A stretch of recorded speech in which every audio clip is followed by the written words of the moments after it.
Previously on the Rod Pedersen Show. Well, here we go. Obviously, that is today is environs here from Dodge City. How about some poolside sports talk? Hashtag Florida here in the RPShow summer photo album, where it's summer every day. That was from the football game yesterday. Another sellout, Moose, which they've sold out every game for 35, 40 years. But I'll tell you what. I saw Ocho Cinco was there. Yeah. Yes, absolutely. They showed him on the big screen. How long did he play for the Dolphins? Did he play for the Dolphins? No, I thought he did. He's your guy. Maybe I was like, wow, I don't remember. Half a season. I'd have to go to the big board. Oh, you guys plucked off my Twitter. I see. Yeah, so you're a winner. Well, yeah, we did have a meeting with the Dolphins front office. I think that was an inside job. Won some Dolphins trinkets there, Moose, and that was walking into the stadium, Hard Rock Stadium, which has been renamed Hard Luck Stadium after yesterday, 35-0, the Buffalo Bills. That's the last one. Okay, thank you, producer. All right. Yeah, Baker Mayfield jersey going into Hard Luck Stadium, but that's the RPShow summer photo album presented by Great Western Brewing Company. An original 16 to fit your active lifestyle, a superior taste with only 80 calories and 2.5% alcohol. Taste without compromise. Purchase at a store near you today. Get ready for the Rod Pedersen Show.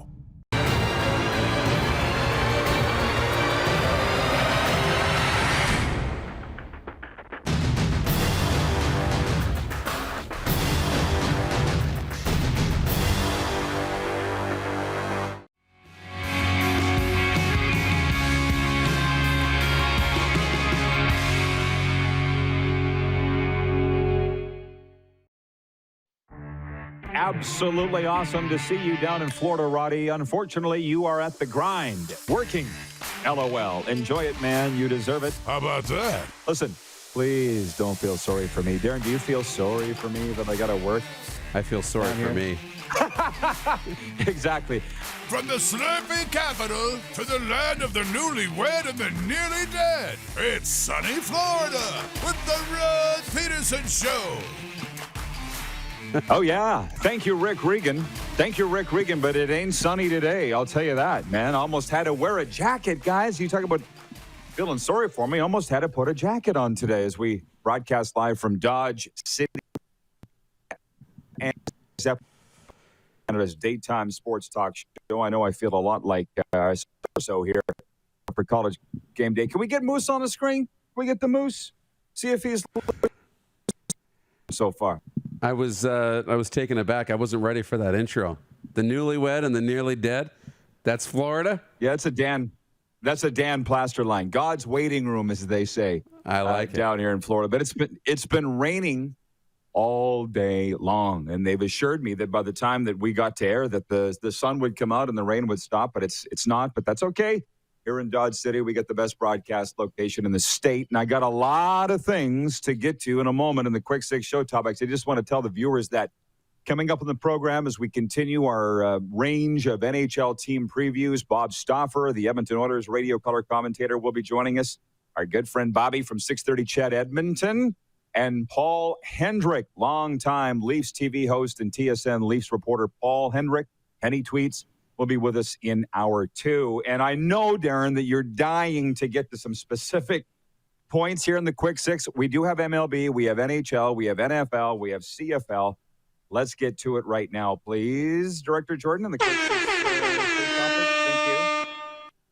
I didn't quite open up the comments yet, folks, so just keep your panty bunch before I get to your comments. Just going to move for a minute. Did you, Darren, watch any of this game of the way? Sorry, you're going to have to hit it. You literally just broke up for a second as you asked that question. Did you watch any of the Blue Jays game last night? Only a little. I only watched a little bit of the game last night. I mean, it wasn't the greatest game for me to watch, but no. Just a little bit of it. A little disappointing for the Jays. It's all good. It was slow starting, I thought. And to be honest, they were in the Trop. They were at Tampa Bay, and I heard this. I didn't realize that was Robbie Ray. Did you know that Robbie Ray is a tennis-like grunter, or that annoying guy in the gym that's that last rep? That's Robbie Ray. echoing off the roof of the Trop last night in Tampa. So I didn't know if you noticed or could hear that or not. Oh, Did you hear that? I mean, yeah, I did, and it kind of was like it was Rafael Nadal-ish every time he hits the backhand, right? I mean, it's uncomfortable. It's a little bit uncomfortable to watch and listen to. Okay, okay. Then you're with me on that. But yeah, so I know that everybody was expecting us to start with football, but Shane Baz, this was his first career start last night. He was the long blonde-haired kid for the Rays. He pitched 2 hit ball for 5 innings to win his major league debut, and the AL East leading Tampa Bay Rays cut Toronto's lead in the wild card chase, holding off the Blue Jays 6-4 at Tropicana Field. And Tampa Bay holds a 7-game advantage over second-place Boston with 11 games to go. The Blue Jays had their edge over the Yankees for the second AL wildcard spot, dropped to a half game despite homers from Teoscar Hernandez, Lourdes Gurriel Jr., and Marcus Semien. Now, I was watching the Rays broadcast, Moose, because I'm down here in Florida, and they are on pace for 99 wins, which would be a Tampa Bay franchise record. I want to say it would be just the third time that they'd hit 100 wins. I think it was 96 and 08. What would make you think the Toronto Blue Jays could get 100 wins if the Tampa Bay Rays have only done it 3 times in their franchises? Did you, looking back, do you think that's silly, or did you actually think these guys could do it? Because they're not going to get it. They're not going to get it. They can't mathematically get it. I didn't think it was silly. I mean, what were they, 45 wins at the All-Star break, and they had been so disappointing, so many mistakes, and they had 45 wins, which put them on pace for 90.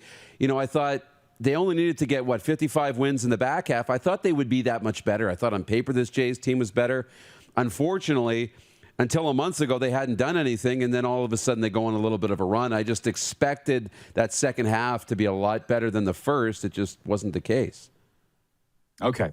Well, the Blue Jays are fading, and now they're just barely holding on to a wild card spot. So I just wanted to point that out. It was a good enough game. And watch that actually over Monday Night Football. But by the way, hour 1 of the RP show is brought to you by Explore Edmonton and the HSBC World Rugby 7 Series coming up this weekend in Edmonton. And we'll tell you all you need to know about that coming up. Point 2, Monday Night Football. Aaron Rodgers throws for 255 yards, 4 passing touchdowns, and the Green Bay Packers smack around the Detroit Lions 35-17. Across the way, Jared Goff, 246-yard passing and 2 touchdowns for the Lions. So different quarterback, same result for them. But there are a lot of Packers fans, Moose, that watch this show, as you know. Right. And I thought, this would be a good poll question today for Capital Auto Mall Universal Collision Center. Who are the real Green Bay Packers? The ones that, here's the options I put up. Week 1 roadkill, 38-3 loss to the Saints in Jacksonville in the displaced game. Are they that? Are they what we saw last night, Week 2 Monday Night Football champs, 35-17 over Detroit, or somewhere in between? And so far, 73% of respondents on Twitter are saying they are somewhere in between. But I got a kick out of Aaron Rodgers last night after the game. Did you see? You must have him saying that this would shut the trolls up for a while. Yeah. What did you think about Aaron Rodgers saying that? Well, my first reaction was, I didn't think we were trolling him all that bad. We said he had a bad game. He had a bad game. They didn't look very good. We didn't troll, I don't think, as a general media. I don't think anybody thought Aaron Rodgers was finished. His career was done and he was washed up. But I think, he takes a little pride in that. He's that kind of guy. He wants to shut up the haters. He wants to make a point. I think they came out and proved it last night. They looked really, really good. I think early on, though, Detroit was pretty impressive when they were taking leads and, tied that game at 14 and had a short lead. But at the end of the day, Aaron Rodgers looked like Aaron Rodgers. Devontae Adams looked good. And, if you had Aaron Jones in fantasy, you were winning. So 4 touchdowns for him, that's just unbelievable. So Green Bay is who we thought they were. They're a contender for the Super Bowl. I really believe that after last night. I just wanted to tell you, Moose, that for whatever reason, I'm not getting the viewer comments here. I have to reinstall the software. Okay. So by the time we get to block 2, we'll have more. And it's going to be me and Moose rolling into hour 2. Whoa, Bob's your uncle. You got him. Installation was Bob's your successful. uncle. We got him. Okay. I'm moments away from having viewer comments, so hold on. Moving on to point 3. You know that my top 5, bottom 5 in the National Hockey League is very popular. Moose. Well, so are your NFL top 5. And when I got up this morning, you hadn't posted them yet. That's right. Coming out of week 2. Right. So I went and found USA Today's, and they will be point 4. Their power rankings of all 32 teams. But I did put a little fire under your butt, and you did come out with your top 5 NFL teams coming out of week 2. So I'm going to hand it over to my lovely and talented Jason Sudeikis lookalike contest winner, co-host Darren Dupont. Okay. At number 5, I've got the Las Vegas Raiders. They've come into the top 5. I mean, they won in prime time against a really good Baltimore team, and then they looked really good against Pittsburgh this week. Their defense is good. Derek Carr is one of the leading passers in the NFL. I've got the Raiders at number 5. Number 4, the Arizona Cardinals. They squeaked out a win, but Kyler Murray had another 400-yard passing game. He was really good. And they came from behind to beat Minnesota. I know the Vikings missed a kick, but Arizona, I think they're for real. I still got Kansas City at number 3. The Chiefs are number 3, coming off a loss. But look, if you put the Chiefs against Arizona, you put the Chiefs against the Raiders, they're going to play each other. The Chiefs will be favored in those football games. You put the Chiefs against the Ravens, Kansas City would still be favored in that football game. They're still one of the dominant teams in the National Football League, but they're not better than the LA Rams right now. Matt Stafford and the Rams are a very good football team. I've got the Rams at number 2. There's some magic there with Sean McVay, and there was no way they were going to lose that football game. And now it's easy. Tom Brady and the Tampa Bay Buccaneers are the class of the National Football League. 4 straight games with 4 passing touchdowns for Tom Brady. He looks, so good. 9 touchdown passes through 2 weeks. That's never happened in his career. Gronk's on fire. Tampa Bay is number 1. But close, I was really debating between, putting Baltimore in the top 5, the San Francisco 49ers, and the Carolina Panthers. For San Francisco and Carolina, they just haven't played good enough teams yet. But they're on track. And same with the Denver Broncos. You've got to beat some better football teams to elevate into the top 5. But those teams all look really good through 2 weeks of the season. There you go, Moose's NFL top 5. By the way, from our viewers, I see producer Clark is asking the viewers, how about that Blue Jays loss? Was the ump to blame? If you watch the game, that ump, the home plate ump, was drunk. That strike zone was all over the place last night. And I don't know, man. If you have to blame officiating for a loss, and I know it's very hard when it's you, but I often say if you left it in the officials' hands, then that's on you. And the Blue Jays are tough against Tampa Bay every time. Rays, we saw it again last night. That ump had a bad night, but the Blue Jays had a bad night in a lot of ways. We'll get to the Chris Jones news in a moment. That is the breaking news. I don't have my breaking news bell here today, but Chris Jones has officially joined the Toronto Argonauts as defensive coordinator, but I'm not going to. We talked. All that was like so last week. Rob Somerville says, good morning, Rod Squad. I'm tuning in from the Peg. Ironically, there were likely more Blue Jays fans at the Trop last night than actual Rays fans. The second that I turned the game on, I was like, Toronto's obviously in town. Huge crowd in the Trop, and that's exactly what it was. Somebody has written in about my shirt, and they like it. Here it is from Stacy Champagne from Access Television World Headquarters. Says, love that shirt. Do you know who my favorite team is, Moose? The Dallas Cowboys. Well, the Regina Pats are number 1. Whoever's giving me free stuff. As I say, my good friend Miles Gurrell, Canadian Football Hall of Famer, always said, who is your Miles? He said, who's ever paying? Yeah. Oh, yeah, whoever's giving me free stuff's my favorite team, and yeah, it's the Bucks today. So those are Moose's top 5. I'll say it again. Number 1, Tampa Bay Buccaneers. Number 2, Los Angeles Rams. Number 3, Kansas City Chiefs. Number 4, Arizona Cardinals. And number 5, Las Vegas Raiders. To point 4, if you care, USA Today's power rankings. I'm not going to go through all 32 teams, but their top 5 look very similar to yours, Moose. Okay. The top 3 are the same. They've got the Bucks, the Rams, and the Chiefs. But their number 4 is the Cleveland Browns, and number 5, the Arizona Cardinals. Okay. And I normally, as you know, I usually go to the bottom of these power rankings to see who they have last. The NHL, unfortunately, this is how soft they've got. As you recall, they stop at 16. That's why I had to come up with my own bottom 5, because the NHL doesn't want to point out the terrible teams. USA Today doesn't have a problem with that. Okay. But I didn't go to the bottom. I just figure it's got to be the Jacksonville Jaguars. And I want your take on this. We have some viewers that are Jags fans, and they're upset. Not only are they 0-2, but they've lost to some bad teams, including the Houston Texans in week 1. And Urban Meyer has come out. You must have seen his clips this morning on ESPN, basically pleading with the fans to give them time. And I'm like, woo. People don't really like Urban Meyer to begin with. And you've got a first-year head coach, a raw rookie quarterback, and the expectations are really high in Jacksonville. Like, I just assumed we all knew that it was going to be a rebuild. Why does Urban Meyer have to come out and plead with the fans to be patient? Or is it 2021? You're paying hundreds, if not thousands of dollars for tickets. And as we've discussed before, rebuild is a swear word.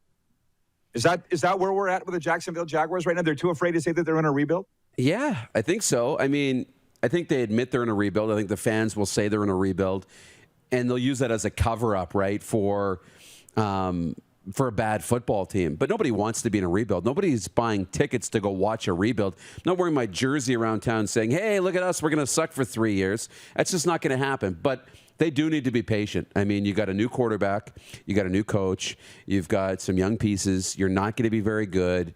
I look at the schedule and wonder when the Jacksonville Jaguars are going to win next. I just don't know when that's going to happen. At least when you look down the road in Houston, across the states, they at least have a veteran quarterback, in Tyrod Taylor, who now might not be healthy. But it's tough in Jacksonville. They have to take some time. And now you're hearing all these types of things. I've heard Urban Meyer's name linked to the head coaching job at USC. Is he going to bolt after 1 or 2 games to go back? Like, he come in here, got a taste, and realized NFL's not for me, man, and I got to go back to the NCAA. But they got to be patient in Jacksonville. He shouldn't have to say that. It's going to take some time. But this is the NFL, and you don't want to pay hundreds of dollars to watch your team rebuild. It's like, hey, if you're going to rebuild, if you're going to suck for a while, I'm going to keep my money, and I'll spend it when you guys are good again. I see a ton of comments coming in from our viewers. I'm not sure if they're flashing them up on the screen or not, so I don't know whether to read them or not. But the general in Calgary says, if the Packers win next week, I'll be more convinced. From Astute Hockey says, we shall see how Green Bay does going forward. So it's still from Rob in Winnipeg, Packers seem like a Jekyll and Hyde team. So what have you done for me lately, business? They won on Monday Night Football, but we still don't know who they are. This is the warm-up, as you know, for our friends at Ecole Electric, and they got a new message for you, which I'll get to in a moment. But as my friend Brian said down here in Florida the other day, can't wait for hockey season. The preseason opens on Saturday. How about this? So we talk about the NFL top 5. How about the National Hockey League top 5, Moose? So here are mine. Okay. And this is simple. Yeah, well, we're just going off of my division picks, okay? The number 1 teams that I had by 4 divisions. So number 1 team in the National Hockey League. I'm sorry, you can't say that it's anybody other than the Tampa Bay Lightning when you're a 2-time defending champion team, right? I go along with it. Number two, Canada's team, the Vegas Golden Knights. I don't know how many people are going to argue with that. Number 3, the Colorado Avalanche, who probably will win the Central Division in a walk. And number 4, the Metropolitan Division leading New York Islanders. I have them picked to win that division. So 1 Tampa, 2 Vegas, 3 Colorado, 4 New York Islanders.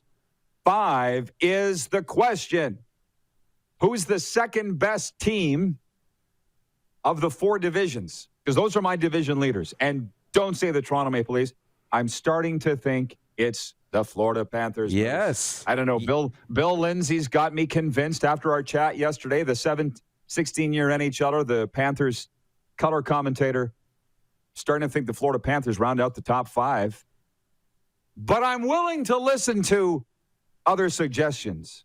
I just can't think that that team, the fifth team, resides in Canada. And as I look at my list, all five are American teams. Yeah. I know we're not going to say Toronto. They'd be the closest in terms of reaching the power rankings with what they have on paper of the Canadian teams. You know, we talk about Montreal probably taking a step backwards this season. Ottawa's not there yet. Edmonton could be closer. But I don't think it's Toronto. I don't think it's Toronto. It's Florida. For me, it's Florida too. You could talk about Boston. Boston could be in that conversation. But I'm looking up and down, and I got to say Florida. I've been high in them for the last two seasons. You know, from the bubble, going into the bubble, and them getting an opportunity to get into that expanded playoff. Didn't do much with it, but they got in, and then they took big strides, you know, this past season, and they really pushed Tampa Bay. You know, I thought there was lots of opportunity for them to beat the Lightning. They got to Andrei Vasilevsky, as we heard from Bill Lindsay yesterday, more than any other team did in the National Hockey League in the playoffs. Florida is on the uprise, and I think if their goaltending can be good, we know Sergei Bobrovsky. When he's on, he can contend for a Vezina Trophy. When he's off, you don't know what's going on. But they've got him. They've got Spencer Knight in behind, so they've got some security. They've got good talent up front. Joel Quenneville has stabilized the organization. Florida is a team to watch here this season. By the way, where I lost track of time.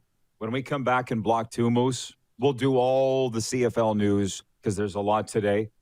The warm-up's brought to you by our friends at Ecol Electric. Every day it is. Our annual fall promotion sale is on now with special pricing on hundreds of in-stock items. Ecol Electric. Let's get to work. So that's been the quick six show topics, but only 5 of them. We'll delve into the sixth deeper when we come back.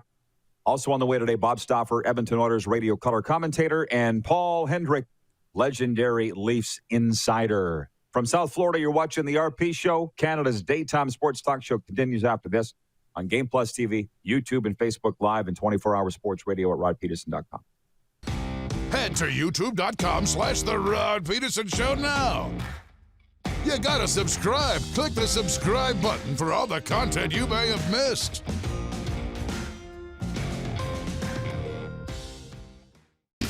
HSBC Canada Sevens is coming to Edmonton for a legendary weekend on and off the field. Commonwealth Stadium, September 25th and 26th. Get your tickets now at canadasevens.com. Direct West has been the bridge for me from not dealing with social media or digital presence to having a presence. You have to take the leap of faith, so to say. And I'm glad we have. Direct West has helped us out immensely to get our presence online as far as digitally and also with the social media page. To see the results is just puts a smile on your face. Nestled in the scenic Qu'Appelle Valley, just 20 minutes northwest of Regina, is one of the finest golf courses in all of Saskatchewan, the Deer Valley Golf Club. The clubhouse has a full-service restaurant, and customers can enjoy a casual dining experience with spectacular views of the golf course and valley. A fully stocked golf shop, staffed by PGA of Canada professionals, is equipped to meet all of your golf apparel and equipment needs. Book your tee time, family event, or corporate tournament today at the Deer Valley Golf Club. Call 306-731-1445. Some of the challenges we face with the CT technology that we have today is some of the deficiencies in around integration with some of our other systems. The addition of 2 new 4D simulators within the programming at the Saskatchewan Cancer Agency is going to have significant impact on the care we provide to the people of Saskatchewan.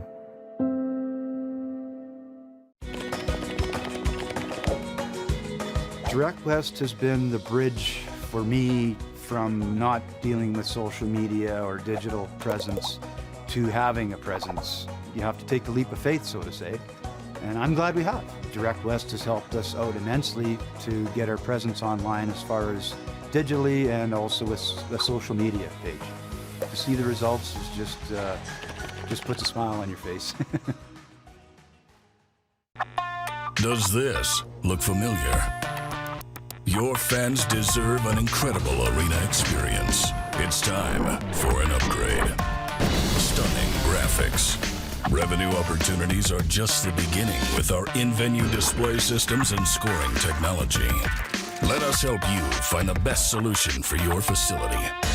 EDG, always delivering the best fan experience.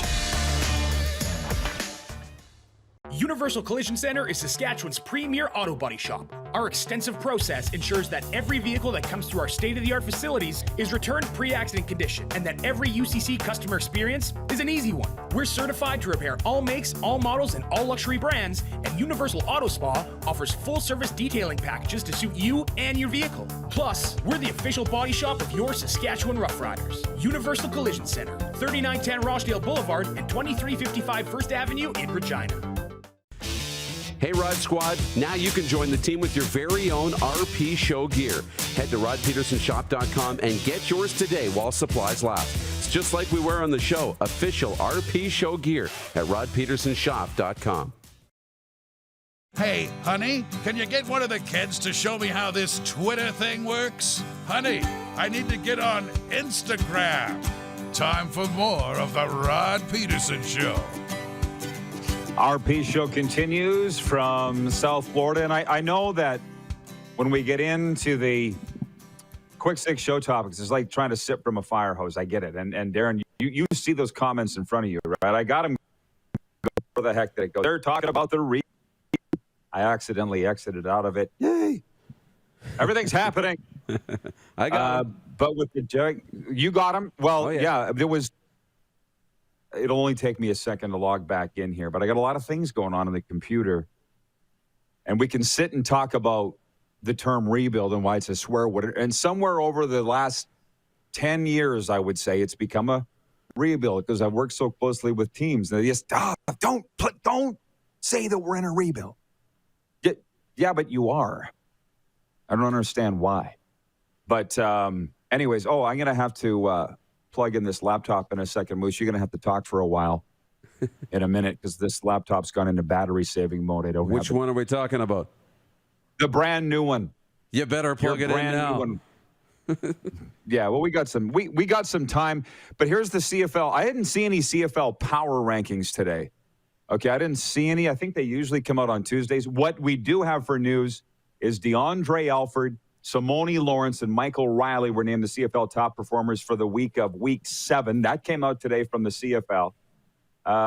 It was a night of first for Winnipeg DB DeAndre Alford. First interception, first touchdown, and the first forced fumble in the Bombers' 37-22 win at Edmonton. Simone Lawrence, I think we all saw what happened there. 8 tackles, a pass knockdown, an interception, and what was a scoop and score a pick six in the Ticats' 23-17 win over the Stampeders. And Michael Riley again eclipsed the 300 mark for the third consecutive week, and his 2 touchdown passes sent the Lions to a 27-18 road win over Montreal. Now, we can talk about Mike Riley and what he's done, and we should. I was talking to Jason Greger in Edmonton this morning, Moose, TSN 1260. This will be the first year he feels that Edmonton and Calgary will miss the playoffs. It's the first time in Canadian Football League history that Calgary and Edmonton will miss the playoffs. Think about that for a second. It's never happened before. And I'm literally going to drop this Chris Jones thing on you and then run in to Dodge City and grab the power cord for this laptop and plug it in because we'll be toast otherwise. But Chris Jones, the Argos officially got around this morning to announcing that Chris Jones has joined the staff as a defensive assistant, and people are wondering why. It was a week ago Monday that, we had the story that he was resigning from high school football in Tennessee and joining the Argos. Why did it take 9 days later for them to announce it? And I think what it was he quarantined his 4 days in Toronto. He obviously didn't coach with the Argos Friday night at Saskatchewan. He had to do his 4-day quarantine. I think they had to sort out who was going to do what, titles and that kind of thing, right, with Rich Stubler and so forth. And I see there are comments coming in here from viewers about the usual stuff. Is Chris Jones going to be the head coach by the end of the year? That's so last week, Moose, that we addressed that. I know. But there's a lot of things right there. The Alberta Death Valley of the CFL, and now Chris Jones is back. So you take it away, and I'll be back within, 2 minutes. No, it's you're right. the Chris Jones thing is interesting. It's really interesting because, look, you have to coach a game last week. And the Chris Jones news comes out that he's going to come in. You got 2 coaches who aren't vaccinated and they're not going to be with the organization. But you need Rich Stubler to coach the football game. He's got to call defensive plays. So you're not going to announce or leak out that Chris Jones is coming in to actually be the defensive coordinator because you need Stubler to call these plays. So this is about managing personalities and managing expectations more than it is anything at all, really. I mean, you need him in a right frame of mind. You can't coach a game knowing that you've got Chris Jones over your shoulder or knowing that another guy's taking the job. You have to coach the game to win the game like you think it's your job. And that's how the Argos needed to approach it, and that's how they did approach it. But now Chris Jones comes in. He's the best defensive football mind in the organization now. He's the right guy to take over that position. Chris Jones wants to call plays. He should be calling plays. He should be scripting the defense, and he will be. So the Argos will immediately get better. And then there's no questions as to, well, is he actually the defensive coordinator? Is he actually calling plays? Is he just sitting here looking over everybody's shoulders? No, you give him the title, you put him in charge, and there's no questions because you don't want to bring a guy like Chris Jones in just to sit there and watch and just to be an advisor, because that'll just put people in bad situations. And when it comes to the Edmonton-Calgary thing, this is unheard of. But look at, right now, Saskatchewan's better. Winnipeg's better. And the BC Lions are better. So it blows my mind that Calgary and Edmonton have never missed the playoffs in the same year before, but it's very conceivable that this could be the year. Well, they wouldn't know what to do with themselves. No. And by the way, the laptop is plugged in, by the way. But do you think there's a chance that, okay, what they say externally and what they say internally are 2 different things. That's right. So it could be, oh, it's a COVID year. Oh, it's a 14-game season. Oh, we were missing Bo Levi Mitchell. He was on the 6-game injured list for 3 games. Oh, all these things. So Calgary still has, to a certain degree, a built-in, ready-made excuse, but they're not going to. Well, I guess we talked about this yesterday. They're not going to let themselves off the hook with that. But the Edmonton Elks, I'm not sure that they have a built-in excuse. Like, you look at all the coaches that have been fired in COVID times, and let's remind ourselves, by the way, how long it's been. Doc Rivers was fired as head coach of the Los Angeles Clippers, and Todd Reirden was fired as head coach of the Washington Capitals in COVID times, Darren. Yeah. That seems like a decade ago. So I guess my point was those owners, those general managers didn't use COVID as an excuse back then. And by the way, I'm not saying Calgary and Edmonton are. I'm not saying that they are. Yep. But they could. Like, do you not feel that we're in just different times than normal, or for sure people willing to give them a pass for that? Yeah? I don't know if they're willing to give them a pass, because the playoffs are the playoffs. And when I look at, and I'm a fan of my team, and my team didn't make the playoffs, I'd sit back and be like, well, it's COVID. It was tough. It wasn't tough for the teams that did make the playoffs. They did it. They figured it out. Why couldn't we figure it out? You know, the Elks can go back to the COVID situation and the outbreak and, having to play. They're going to play, a bunch of games in a short period of time and all of these obstacles. Well, the other teams didn't have to deal with it. So how do you deal with adversity? Yeah. Look, there's adversity in every season for every team at some point, right? It's a matter of how you're dealing with the adversity, and those two teams, unfortunately, just aren't. And, it comes around eventually for every organization. But in the history of the Canadian Football League, it's never happened for these two in the same year. It's crazy. Well, you just said crazy. I was going to wonder if you found that blows my mind. As wild as I did. It blows my mind. I think it does for everybody, doesn't it? And I talked to Gregor for quite a while today. He says hi to everybody, by the way. Jason Gregor, when you can listen to him 2 to 6 this afternoon on TSN 1260 Edmonton. He was like, historically, and we're talking about teams that go back to largely the 50s, not as long as the Saskatchewan Roughriders, but he was like, when one team has been good, the other one's been bad, and vice versa. And I just, I get it. I mean, we've been CFL fans long enough. I'm going now. Okay, I'm reading some of the viewer comments here. Nelson Hakowich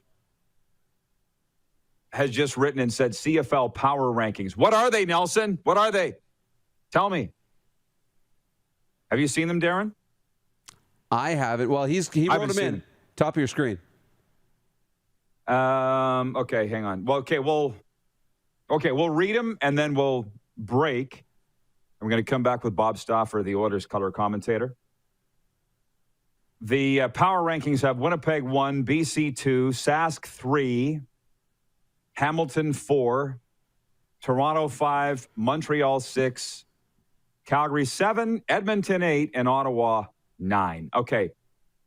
I guess I can see why Ottawa's 9th, but I'd probably flip Calgary and Edmonton. I'm going to write these down, Moose, so we'll come back and revisit them. Okay. I can when we see come it. back. Yeah. Yeah. When we come back, Bob Stauffer, Edmonton Oilers radio color commentator. We'll be back in a moment.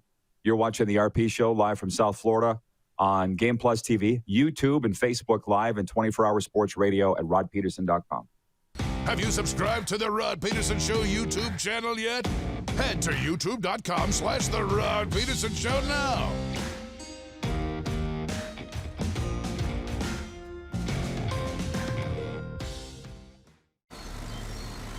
In the heat of the summer, familiar sounds, feeling the air, it's the best thing anywhere. Just give me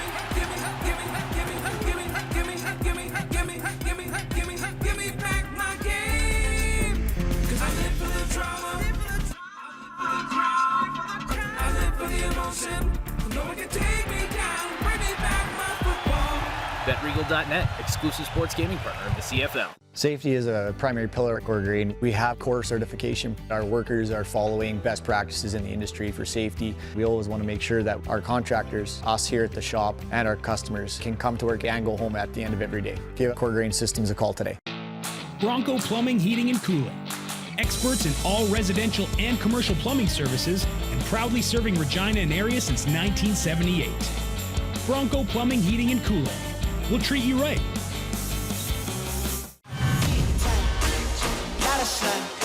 Smoky in the air, that's a lot of pine.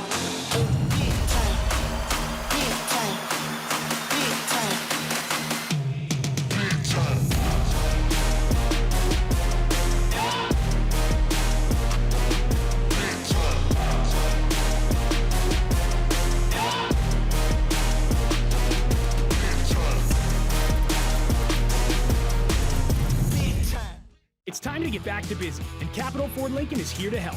Check out our selection of new and used online or in-store. Don't see what you like? We have inventory arriving daily. Reserve yours now or work with our team of product specialists to customize and order the perfect new vehicle for you. Wait! Hold the phone! We still have brand new F-150s in stock and ready to go. Okay, back to the regular commercial. Plus, we're always paying top dollar for used vehicles, even if you don't buy from us. It's time to get back to busy with Capital Ford Lincoln in Regina. Comfort has always been something we as people strive for. It means that the places we live and work, and that the people we care most about are able to go about their lives focusing on the things that matter. Our focus at FlameTech has remained the same for more than 20 years. Now more than ever, we need each other to support our local businesses. As an industry leader in combustion services, we are proud to attend to the needs of our communities and support the local economy.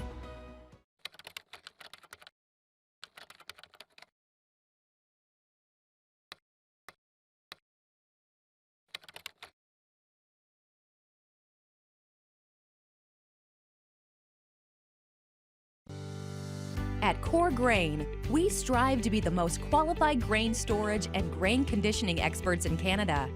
Visit us today at coregrain.ca. Core Grain, doing the right thing for your farm. Business owners and marketers. Okay, we know you think we're pretty cool. That's why we want you to share in the coolness factor. Partner with the Rod Peterson Show and market your business every weekday to sports lovers just like yourself.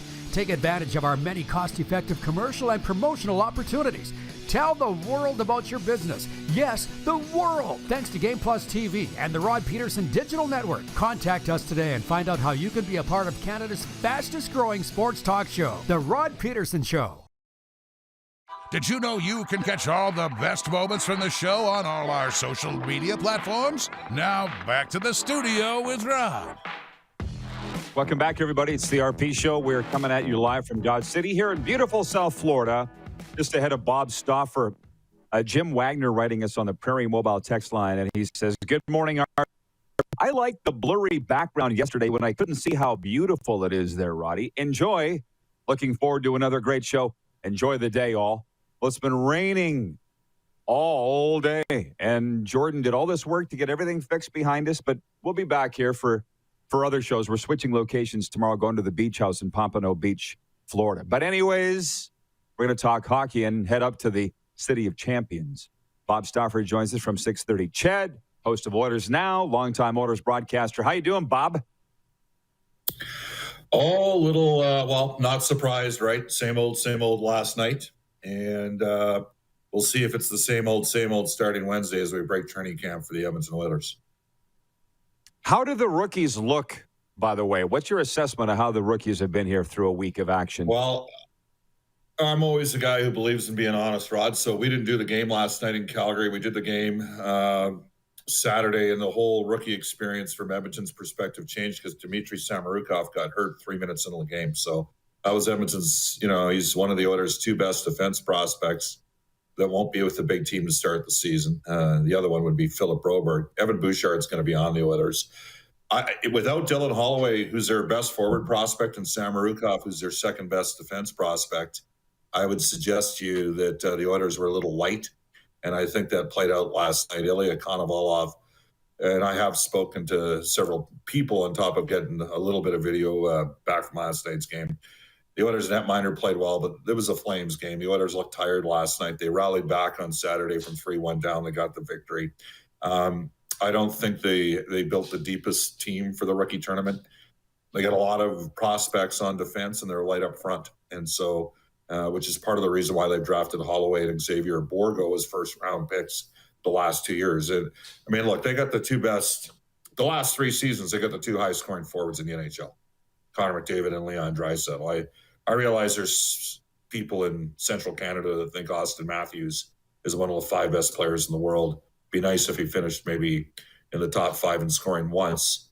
But, the reality of the situation is they got tremendous top-end talent at the NHL level, but they need to support that with some younger forward prospects you're carrying forward. Bob, legitimately, how many spots are open here as you get into main training camp? 1. Fourth line left wing. That's the. I'm serious about this. I'm. You got McDavid, Draisaitl, Derek Ryan, and Ryan McLeod at center. So there's your 4 centers. Your 4 right wings are going to be Puljujärvi, Yamamoto, who signed a bridge bet on myself deal Friday night and was announced Saturday. So Puljujärvi, Yamamoto, they're both restricted free agents next year. They're both in at about $1.2 million. And then they've got Zach Kassian and Josh Archibald. And so there's 4 right wings, and the top 3 left wings are going to be Hyman, Nugent-Hopkins, and Warren Foegele. And so the one spot where I think there's open competition is going to be a 4th line left wing between Tyler Benson and Devin Shore, and then 1 extra forward spot. And, I guess I'll include Brendan Perlini in the mix in the 4th line left wing. So Benson, Perlini, and Shore. And then where does Kyle Turris fit in? So I'd say 1, 4th line left wing on defense. The 4 left shot D are going to be Darnell Nurse, along with Duncan Keith, and then Cuckoo and Russell. And the 3 right D are going to be Barry, Ceci, and Bouchard. And then we're going to have Smith and Koskinen here. So the answer is 1. Wow. So you've obviously thought about this, but let me ask you, so does that make training camp a little mundane for you? And I know it's short because you get into games right away, Bob, but because the expectations of the Oilers are immense, both internally and externally, you would just like to get the regular season underway? Because what you're telling me is there's not much to be decided in the preseason. And I realize, in your market, Rod, you're probably talking riders, I don't know, 60 to 70% of the time. just in terms of the hockey, what is like for the viewership for your show? What's the sentiment on the Oilers? Like, do they expect Edmonton to compete for the Pacific Division title? We talk 60% NHL. We have that mandate, so there's Really? that. B, yes, Okay. I have the Edmonton Oilers, number 2 in the Pacific Division behind the Vegas Golden Knights, and even the Flames people aren't arguing that. Number 2 behind Vegas.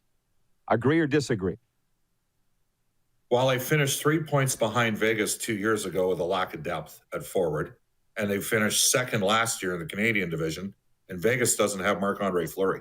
So absolutely, Edmonton, in theory, assuming that McDavid or Draisaitl, God forbid, don't get hurt, I think Edmonton should be right there with Vegas. No disrespect to Laurent Brossoit. He's not Marc-Andre Fleury. And Robin Lehner's had some ups and downs. Now, everybody will look at the Oilers goaltending and they'll say, Stauffer, don't have your 3D Oiler goggles on. And, I work for the Oilers Entertainment Group, and I'm first to tell you that goaltending would be the biggest question mark from my perspective.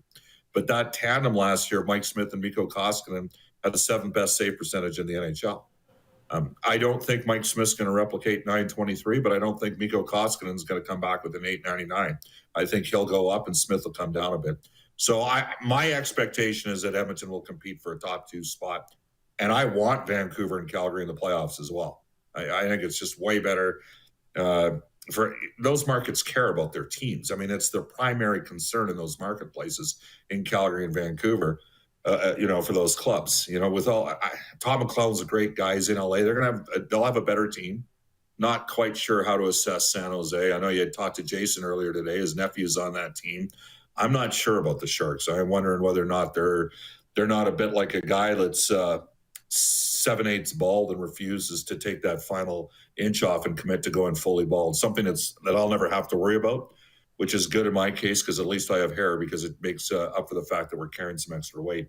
But anyhow, I digress. I think Edmonton will be competing, Rod, with Vegas. I think at minimum, a divisional title should be the primary. The Oilers have a way deeper set of forwards than they've had in the past.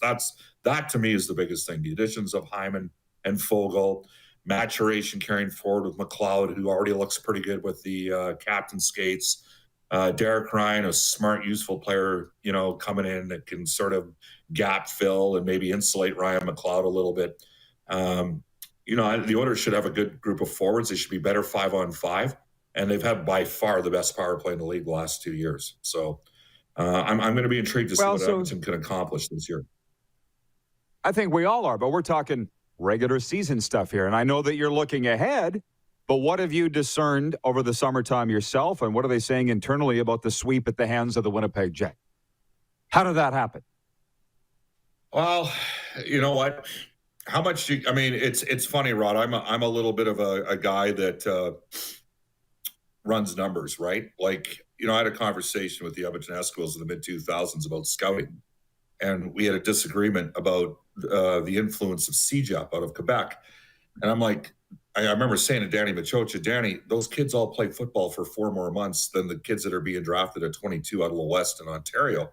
And you have to gauge that in. It's just like in the NHL, you got to factor in a late birthday, a guy born after September 15th against a kid that's born on January 1st. Like, it's just a night and day difference. And, it's just like last night. You have people sitting there lamenting the province of Alberta nationally on TV with 2 entities, CBC and CTV, that received substantial government funding because Bell took a major amount of money from the Canadian government. And they're going after Alberta, and Quebec's got 2.5 times the death rate per million that Alberta does. Wait a sec here. Like, when did we stop counting, hard stats? So I get a chuckle, right? Like, I get a chuckle on, you got to look at the numbers. In terms of where the organization sees itself, they know they're better and deeper at forward. Different type of defense, more of a transition defense. I think they think they're going to be able to score, and they should be able to compete. But there's one equalizer in hockey. It's goaltending. Like in football, if you don't have a quarterback, it's tough to win. Unless you got a real good team, then you can have a game manager. And in hockey, the great equalizer is goaltending. Connor Hellebuck had a .950 save percentage last year, Rod, against the Oilers. Edmonton outshot Winnipeg on average by 8 shots per game. Connor Hellebuyck played like a Vezina Trophy winner. He outplayed Mike Smith head-to-head in that series, and the Winnipeg Jets won 4 one-goal games, 3 in overtime. So, if they play that series over 10 times, do the Oilers get swept in 4 straight? Probably not. But I'd argue they weren't deep enough and good enough. I mean, they were down to 9 forwards and 4 defense in that triple overtime game. I think they feel they've addressed a bit of that depth. And we saw with Connor Hellebuyck against Montreal, he came back to earth. And the Canadians, I thought, the Jets were going to win that series until Mark Scheifele took himself out of that series. And then the Canadians, right? Yep. And then the Canadians, right? I mean, come on, you look at Connor Hellebuyck versus Carey Price, and you're thinking to yourself, all right, well, Price was a great goalie. Hellebuyck is a great goalie. And the Jets' best player took himself right out of the series in a change.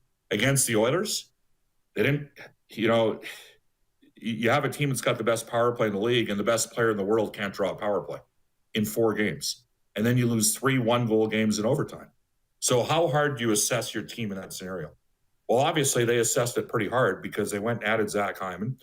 They traded Ethan Bear to get Fogle under the, they brought back Tyson Barrie.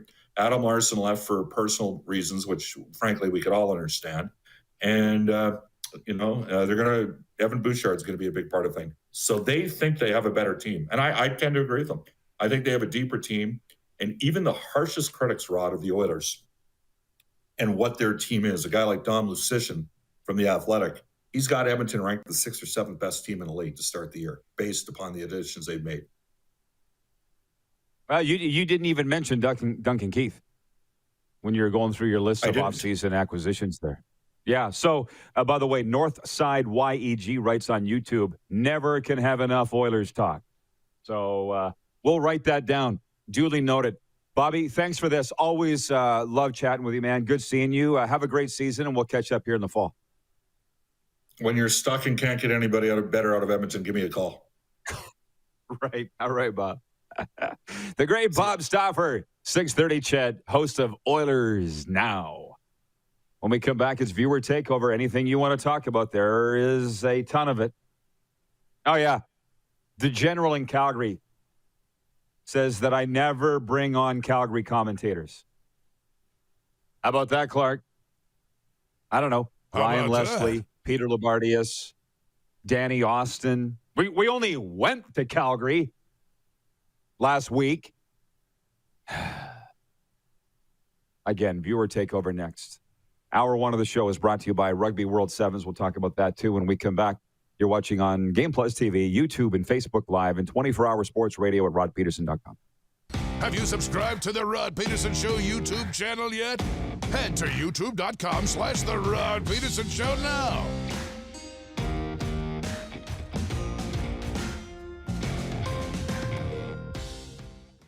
Safety is a primary pillar at Core Green. We have core certification. Our workers are following best practices in the industry for safety. We always want to make sure that our contractors, us here at the shop, and our customers can come to work and go home at the end of every day. Give Core Green Systems a call today.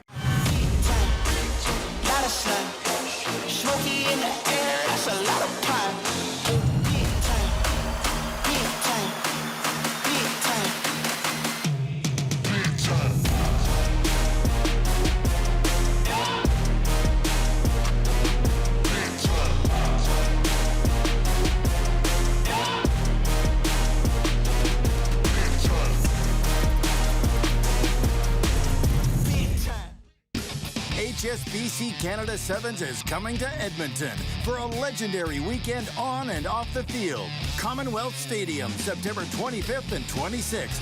Get your tickets now at canadasevens.com. Comfort has always been something we as people strive for. It means that the places we live and work, and that the people we care most about, are able to go about their lives focusing on the things that matter. Our focus at FlameTech has remained the same for more than 20 years. Now more than ever, we need each other to support our local businesses. As an industry leader in combustion services, we are proud to attend to the needs of our communities and support the local economy. Prairie Mobile is your SaskTel authorized dealer. Whether you're looking for talk, text, or data, shared, unlimited, or business plans, Prairie Mobile will help you find the SaskTel wireless plan that's right for you. Visit us online at prairiemobile.com. Number 16. legend throws 713 yards in a single pro football game. A legend wins 3 Grey Cup MVP awards. Allen looking deep. A legend scores 1,209 points in 1,127 NHL games. Play among legends at betregal.net. Bronco Plumbing, Heating, and Cooling. Experts in all residential and commercial plumbing services and proudly serving Regina and area since 1978. Bronco Plumbing, Heating, and Cooling. We'll treat you right. Don't rack your brain trying to source the equipment and materials you need for your business. Rockstar can operate your entire supply chain, from PO creation to expediting your shipments, all from our office.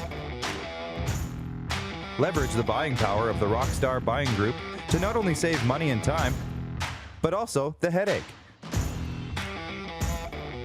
From gloves to glue, we can provide it for you. Find out more at rockstar.com. Business owners and marketers.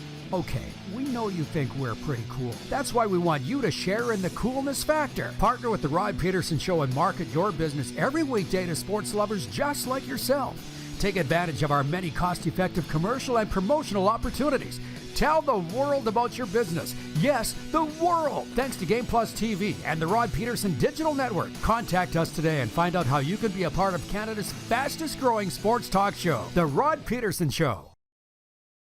Send us your opinions now. We won't victimize you unless you really deserve it. Now, back to your host, Rod Pedersen. Hey, putting that away. Hey, you're back I'm with here. us, Moose? Yeah. I feel like this is going to be fast. You jump in anytime, but this is where we take care of business, okay? Hour 1 of the RP Show is brought to you by Rugby Sevens and our friends at Explore Edmonton. We're friends with Edmonton. The ultimate all-day party takes place in Edmonton this weekend. 2 8-hour days featuring teams from across the globe in action-packed Rugby Sevens matchups. The party continues in the stands with incredible costumes and unforgettable memories. Trust us, you've never seen a party like this. Purchase your tickets today at canada7s.com. We've got a note from Explore Edmonton.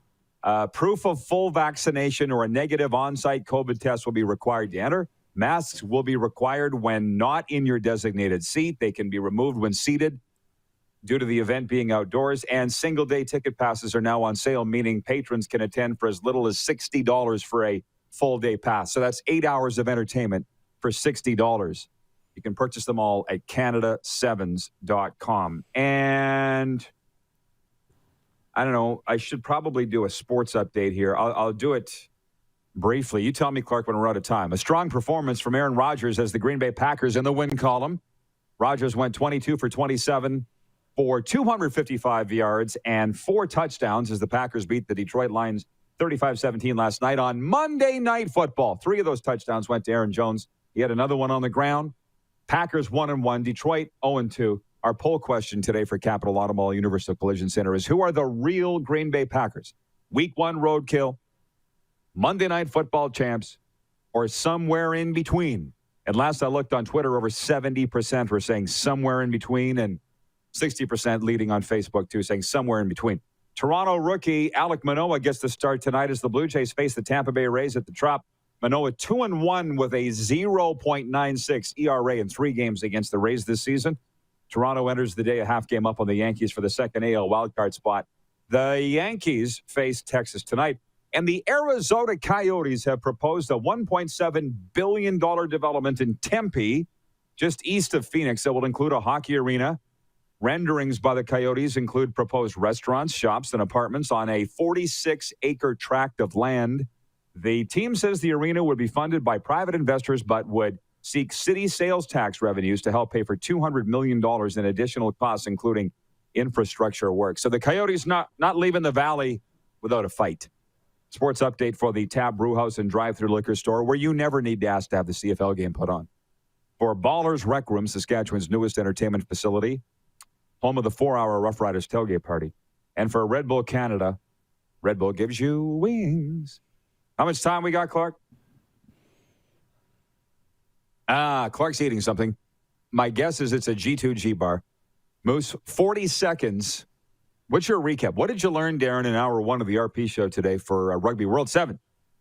Oh, boy, what did I learn? I learned that it's overcast in Florida, and that's better for our lighting. That's good. I learned that I don't like being in the studio by myself. Yesterday was okay. It was day one. I don't like being here by myself. And what else did I learn? I learned that people aren't really sure what to think about the Green Bay Packers yet. I'd be more convinced. I mean, I would look at last week as the anomaly. This week is what they are. But the general public doesn't seem convinced yet. That surprises me. Coming up in hour two, we've got the CFL Power Rankings. We'll tear those apart. We learned that in hour one. We'll talk about Chris Jones returning to Toronto. Paul Hendrick will join us for a Leafs preview because, oddly enough, they're the only Canadian team we have not previewed. How about that? Yeah. Figure that one out from Paul. You could throw it, swing a cat and hit a guy that could preview the Leafs, and we haven't had one of them on. So Paul Hendrick will join us to do that in hour two. It'll be a lot of fun and frivolity coming up right after this break. Hour one's been brought to you by Explore Edmonton and the HSBC World Rugby 7 Series. Get your tickets at Canada7s.com. We'll be right back after this break on Game Plus TV, YouTube, and Facebook Live, and 24-hour sports radio at rodpeterson.com. Head to youtube.com/The Rod Peterson Show now. You gotta subscribe. Click the subscribe button for all the content you may have missed.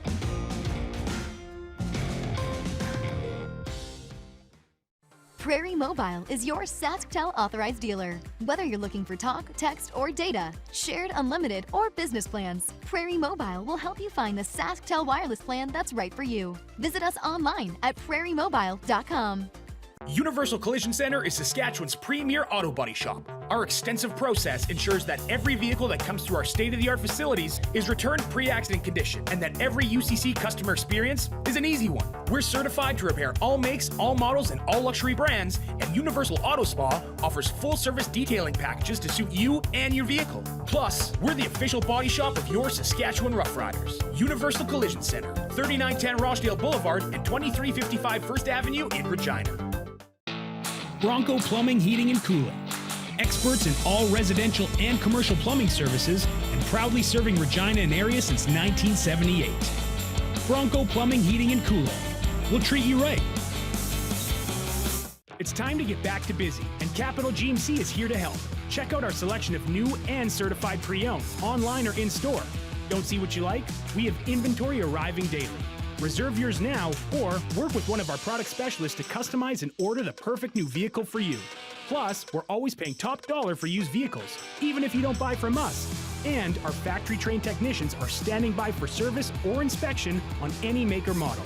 It's time to get back to busy with Capital GMC in Regina. Nestled in the scenic Qu'Appelle Valley, just 20 minutes northwest of Regina, is one of the finest golf courses in all of Saskatchewan, the Deer Valley Golf Club. The clubhouse has a full-service restaurant, and customers can enjoy a casual dining experience with spectacular views of the golf course and valley.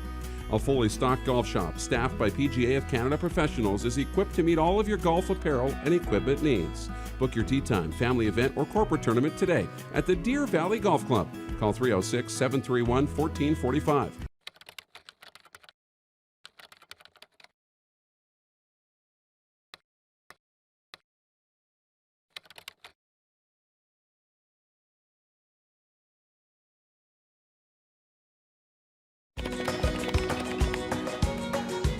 Direct West provides us with stats and analytics, and it's amazing for us to look and see that, each year we're 10 to 20% higher on our Google leads. It's great to see the success that our locations are having. The Direct West app gives us an opportunity to be in one place for people to find any of our locations or our commodities. Without Direct West, we would have to be in multiple digital places. I would recommend Direct West. They're great to work with.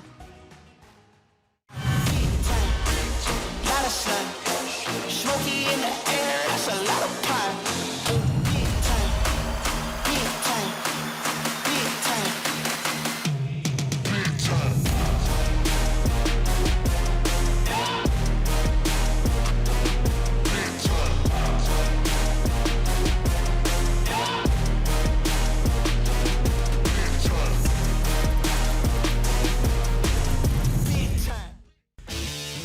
Rod Squad? Now you can join the team with your very own RPShow gear. Head to rodpetersonshop.com and get yours today while supplies last. It's just like we wear on the show. Official RPShow gear at rodpetersonshop.com. Absolutely awesome to see you down in Florida, Roddy. Unfortunately, you are at the grind, working. LOL. Enjoy it, man. You deserve it. How about that? Listen, please don't feel sorry for me. Darren, do you feel sorry for me that I got to work? I feel sorry for me. Exactly. From the Slurpee capital to the land of the newlywed and the nearly dead, it's sunny Florida with the Rod Pedersen Show. I think that's a little harsh, Rick Reagan. I do. But we're coming at you live from Dodge City here in South Florida. It is Hour 2, brought to you by Core Grain. The moose up on the screen. I would like to do a pardon the interruption type thing here. But there you go, Moose. Two of us. I got you. Hey, how you doing? Yeah, you got great. me? Okay. Yeah. I really, really love this portion of the show, the second half kickoff, because it's like we put a bit of a wrapper or just debate the things that have come up from Hour 1 into Hour 2, right? It's like a whole new show, really. Yeah. But I do want to tell our viewers that are just tuning in or listening on the podcast here what we're covering today. Shane Baz pitched 2-hit ball for 5 innings to win his Major League Baseball debut.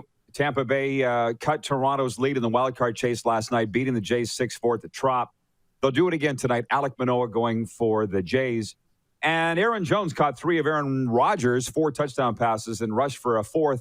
And the Green Bay Packers on Monday Night Football had a welcome return to normal at Lambeau after an embarrassing Week 1 loss. 35-17 was the score last night on Monday Night Football. And by the way, I want to know, you had Vegas in your top 5, Darren. And yeah, so newsworthy item here.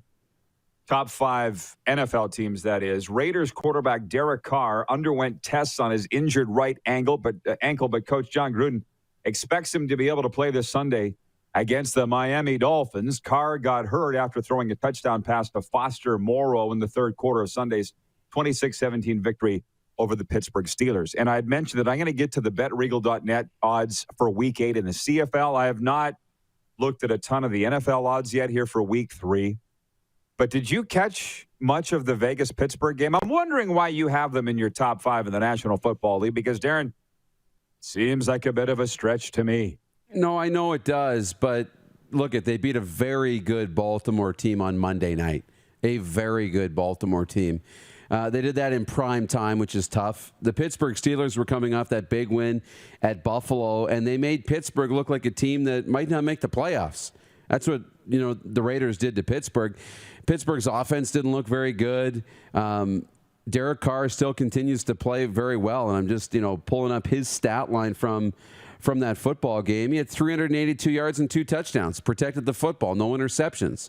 So he's looking really good. Henry Ruggs had another 113-yard game.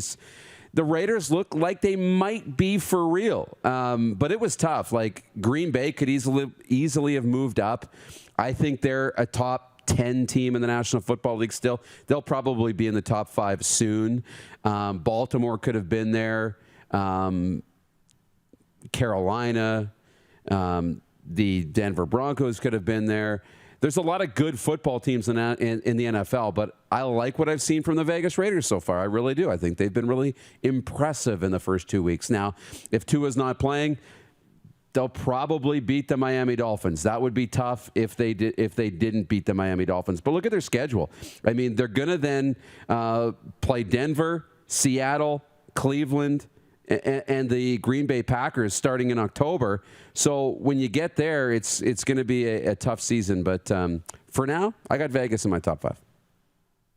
Just going to the big board, bringing in some of our viewer comments here.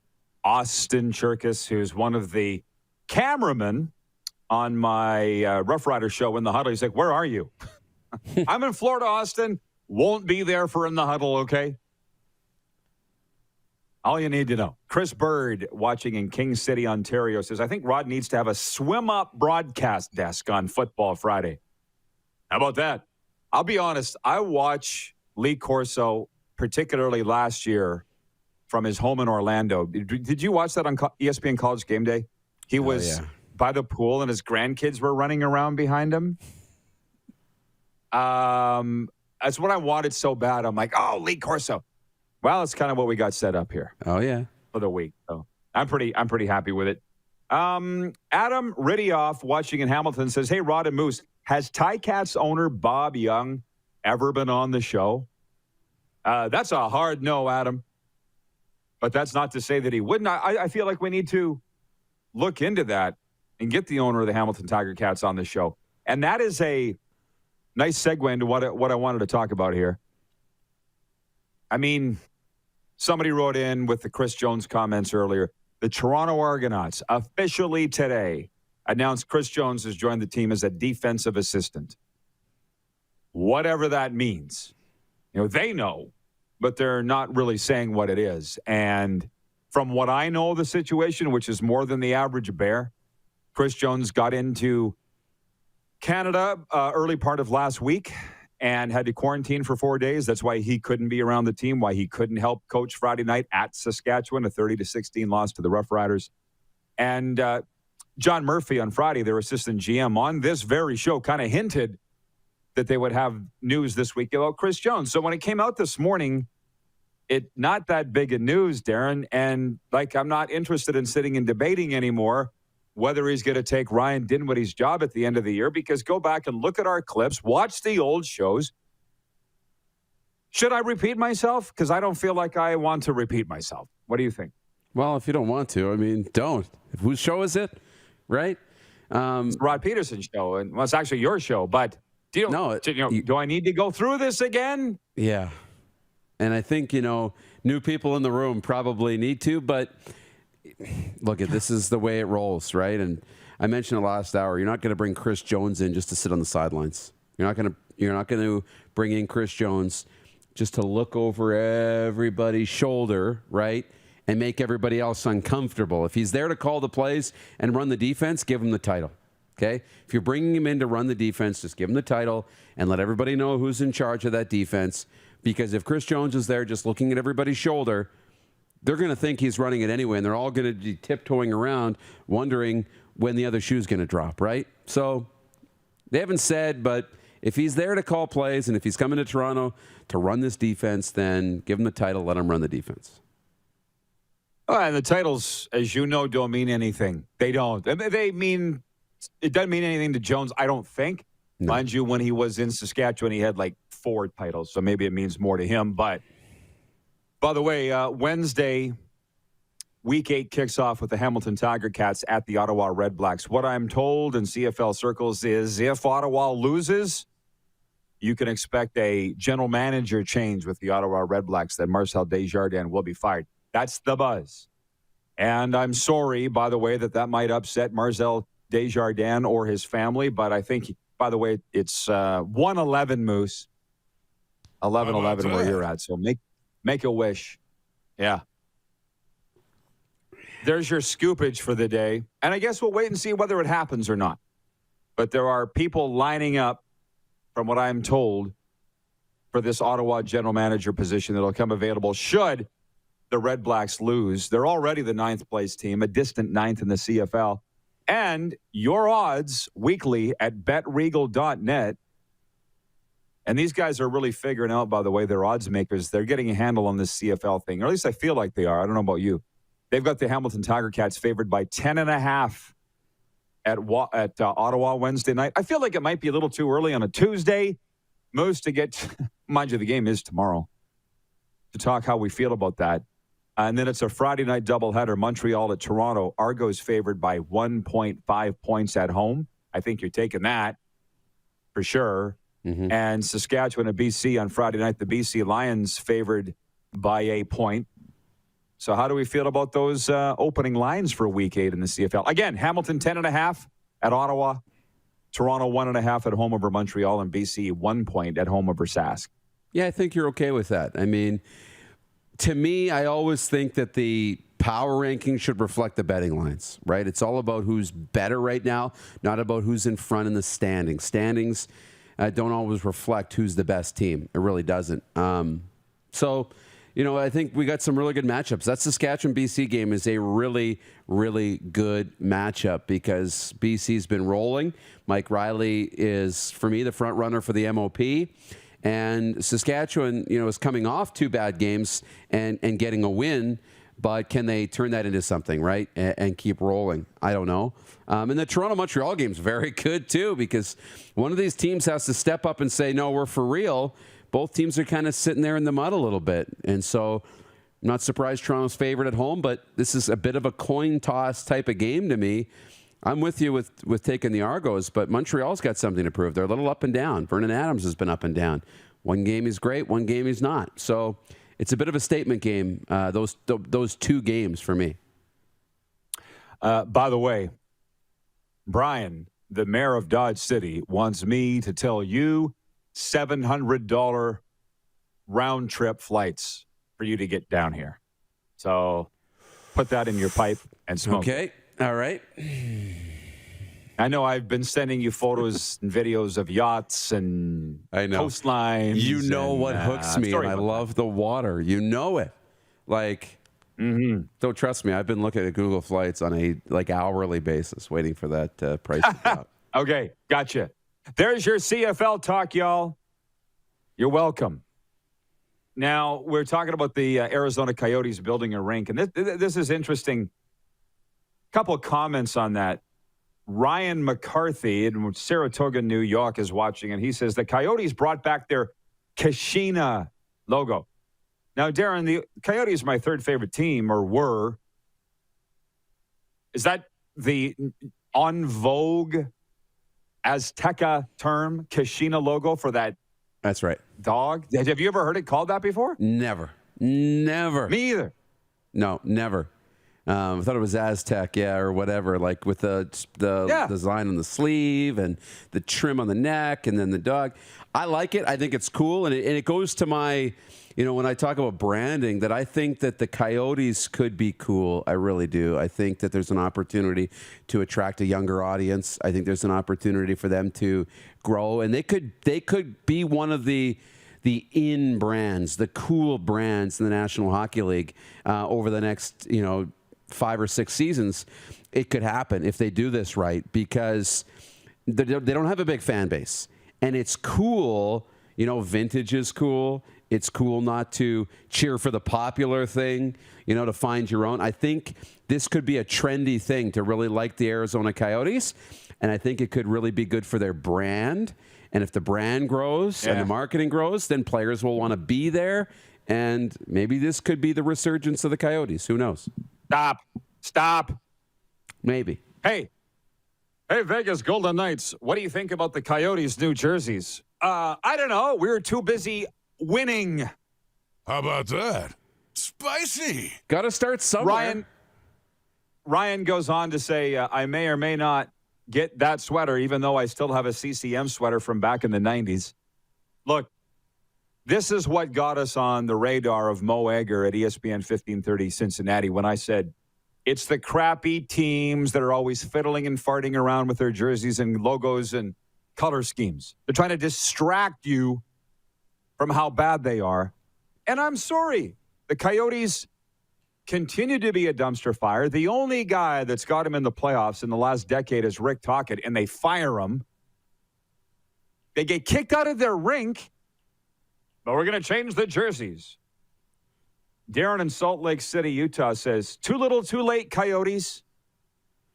And this is why, we're going to have to go to a break here, but this is why I told producer Clark that when I'm down here, and maybe till the end of time, Moose, that we've rejigged our programming to give you and me more time to discuss things like this, right? Because, look, the Coyotes are going to keep hanging on, but this particular ownership group is going to keep hanging on forever until the NHL pulls the team out of their dead, cold hands. But they're not moving the team to Hughson. This particular ownership group, and they should, for the reasons that I just said. They just got kicked out of their rink. They've missed the playoffs for all but one season for the last decade, and before that, forever. But my point is, in COVID, I thought the CFL would have died by now. I guess what my point is, Darren, before we go to break, we got about 60 seconds. If you have enough money, you can pretty much make anything happen. How about that? So those CFL owners have more money than we thought that they did. But they wanted to use everybody else's money. But once they realized that they couldn't, they had to dig into their own pocket, and that's what kept them alive. That just dawned on me. And that's what's happening with the Arizona Coyotes. Am I right or am I wrong? Yeah, no, it is. It's what's happening with the Coyotes. And look, at the branding and stuff only works for so long, and it could be cool. But it will only be cool if that team starts to win. And you need competent people running the organization to now put a good product on the ice. You know, that's just the matter of the fact of the matter. So they need to now surround this with good hockey people if they're going to win. Branding is only part of it. Oh, they got good hockey people there, by the way. Bill Armstrong, their scouts, good guys. Andre Tournier, what are you going to say about him? He's great. Right. Goes higher than that. You have to support them. As an owner, you got to support the hockey people and give them what they need to be successful. We're going to take a timeout, and we'll be back with more of this sports update coming up. And Paul Hendrick, Henny Tweets, Leafs Inside in a moment. We're broadcasting live from South Florida. It's the RP Show, Canada's daytime sports talk show. Continues after this on Game Plus TV, YouTube, and Facebook Live, and 24-hour sports radio at rodpeterson.com. Head to youtube.com/The Rod Peterson Show now. You gotta subscribe. Click the subscribe button for all the content you may have missed.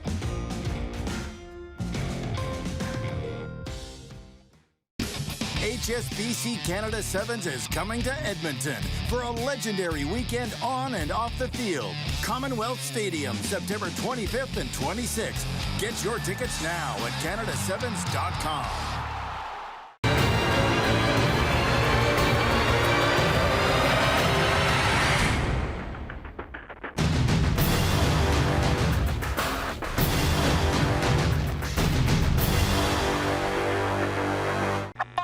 Does this look familiar? Your fans deserve an incredible arena experience. It's time for an upgrade. Stunning graphics. Revenue opportunities are just the beginning with our in-venue display systems and scoring technology. Let us help you find the best solution for your facility. EDG, always delivering the best fan experience. Don't rack your brain trying to source the equipment and materials you need for your business. Rockstar can operate your entire supply chain, from PO creation to expediting your shipments, all from our office. Leverage the buying power of the Rockstar buying group to not only save money and time, but also the headache. From gloves to glue, we can provide it for you. Find out more at rockstar.com. Prairie Mobile is your SaskTel authorized dealer. Whether you're looking for talk, text, or data, shared, unlimited, or business plans, Prairie Mobile will help you find the SaskTel wireless plan that's right for you. Visit us online at prairiemobile.com. Safety is a primary pillar at Core Green. We have core certification. Our workers are following best practices in the industry for safety. We always want to make sure that our contractors, us here at the shop, and our customers can come to work and go home at the end of every day. Give Core Green Systems a call today. People donate blood for moments like this. But there are lots of reasons why Canada's Lifeline needs donors every day. Like the fact that someone with leukemia can need up to 8 units of blood a week. Or that donated blood lasts no longer than 42 days. Or to help new moms and babies, like Henry. There's lots of reasons to donate blood. That's why we need donors every day. The need for blood is constant. Join Toyota and our Toyota dealers in supporting Canada's Lifeline. It's time to get back to busy, and Capital GMC is here to help. Check out our selection of new and certified pre-owned, online or in-store. Don't see what you like? We have inventory arriving daily. Reserve yours now or work with one of our product specialists to customize and order the perfect new vehicle for you. Plus, we're always paying top dollar for used vehicles, even if you don't buy from us. And our factory-trained technicians are standing by for service or inspection on any make or model. It's time to get back to busy with Capital GMC in Regina. Here's how your business can be a part of Canada's fastest growing sports talk show. All you have to do is contact us, and we will tell you all about the dynamic and exciting marketing opportunities we have, utilizing a fully integrated 360-degree multi-platform. Imagine your business seen and heard across Canada on Game Plus TV and around the world on the Rod Pedersen Digital Network. You will use one of the most overused expressions in sports. You gotta be kidding me. Get your business involved. Contact the Rod Pedersen Show today. Laid back and kicking it, let's head back to the studio. Here's Rod. Hey, welcome back, everybody. RPShow continues live from Dodge City. We're moving on over to the beach house tomorrow in Pompano Beach for Wednesday, Thursday, Friday. Going to be watching the Florida Panthers and the Nashville Predators in a preseason doubleheader on Sunday. I spoke with the Panthers this morning. They're all excited about the game. And Bob's your uncle. A lot of sports going down here, Moose. Oh, yeah. From some of the viewers here, and I'm sure you were thinking about my little rant at the end of the break, and if you have thoughts on that, you jump in at any time. Todd Pinkney, one of our P1s, writing, he says, I think every time it hits 111, you should go jump in the pool. Change things up. What do you think? Maybe not during the show. I could see you doing it after the show. That might be kind of cool. Somebody suggested that instead of throwing the pen, you know? Yesterday would have been the day. If I didn't do it yesterday, I probably won't. Oh, my gosh, was that hot yesterday. By the way, from the Prairie Mobile text line, you have lost data connectivity because you left your country. How about that? So we should have left that at home, hey? Joe Biden has shut me down. So I'm just pointing that out. Okay. From Jeffrey Townend in Calgary, standings absolutely determine who's the best team, Dupes, not some arbitrary ranking. Do you want to take a minute? The floor is yours, Moose, to explain power rankings, please. Yes. My explanation is far less convoluted as yours, but you go ahead. It's simple. Who's favored to win the football game? Who do the betting favorites have? Who do the betting the odds makers have? I think he means power rankings. He means power rankings, I think. But that's what I mean. He says power standings are determining who's better, not the power rankings. No, the power rankings tell you who's the better football team. And the power rankings are very similar to the betting lines, right? If Kansas City were to play Vegas tomorrow, who would be favored in that game? It'd be Kansas City, and they'd probably be favored by 6.5 points. They're not ahead in the standings. They're behind in the standings. But they're ahead in the power rankings. They're ahead in the betting odds because they're a better football team. Better football teams lose. That's why we love sports. Better football teams lose all the time. Upsets happen. That's why we love sports. If upsets never happened, we would never watch the games, right? If it was predictable every time. So power rankings will tell you who's better, but the standings will tell you who's won more games and who's in front. By the way, I feel like it's just you and me rapping here, which it really is. I mean, there's a lot of people chiming in too on the streaming here, but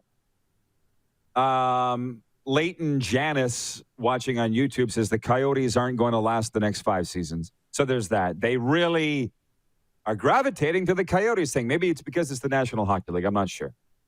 Wayne in Victoria, BC says, in the CFL, anything is possible. But do you remember somebody wrote in here last week and said, Darren only gambles on the sure things. There are no sure things. None. And I'm not going to go into there aren't. But that's why they call it gambling. But I'm going to go into a minor monologue here. Remember you bought me that Sports Illustrated episode that was all about gambling. I think anybody could see it right now. It's on the stands right now. The September Sports Illustrated issue is all about gambling. And you gave it to me, and you said, here's your homework. Yeah. Go read this. Did you stick your nose in that at all? Not Did you yet. look at it? I was actually hoping that you would read it and then send it back, and then I could read it.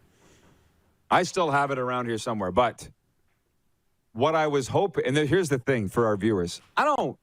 really know betting. Like, I've learned quite a bit about it.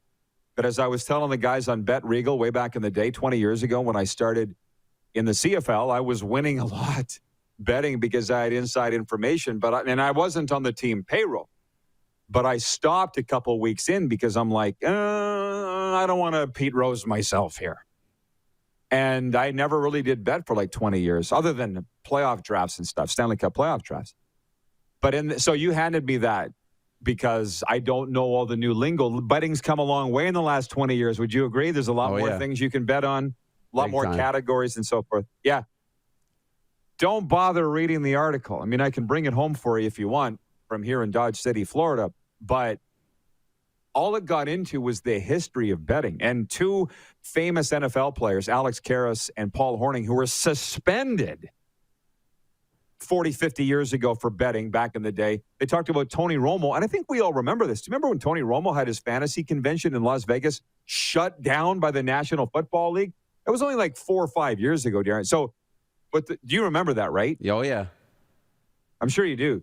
But the whole genesis or nexus, if I'm using the term properly, of that articles, because the whole thing was about betting, was how far, where the NFL was to where it is now on gambling. But it didn't really get into what does it stand when that 115 beside the team number.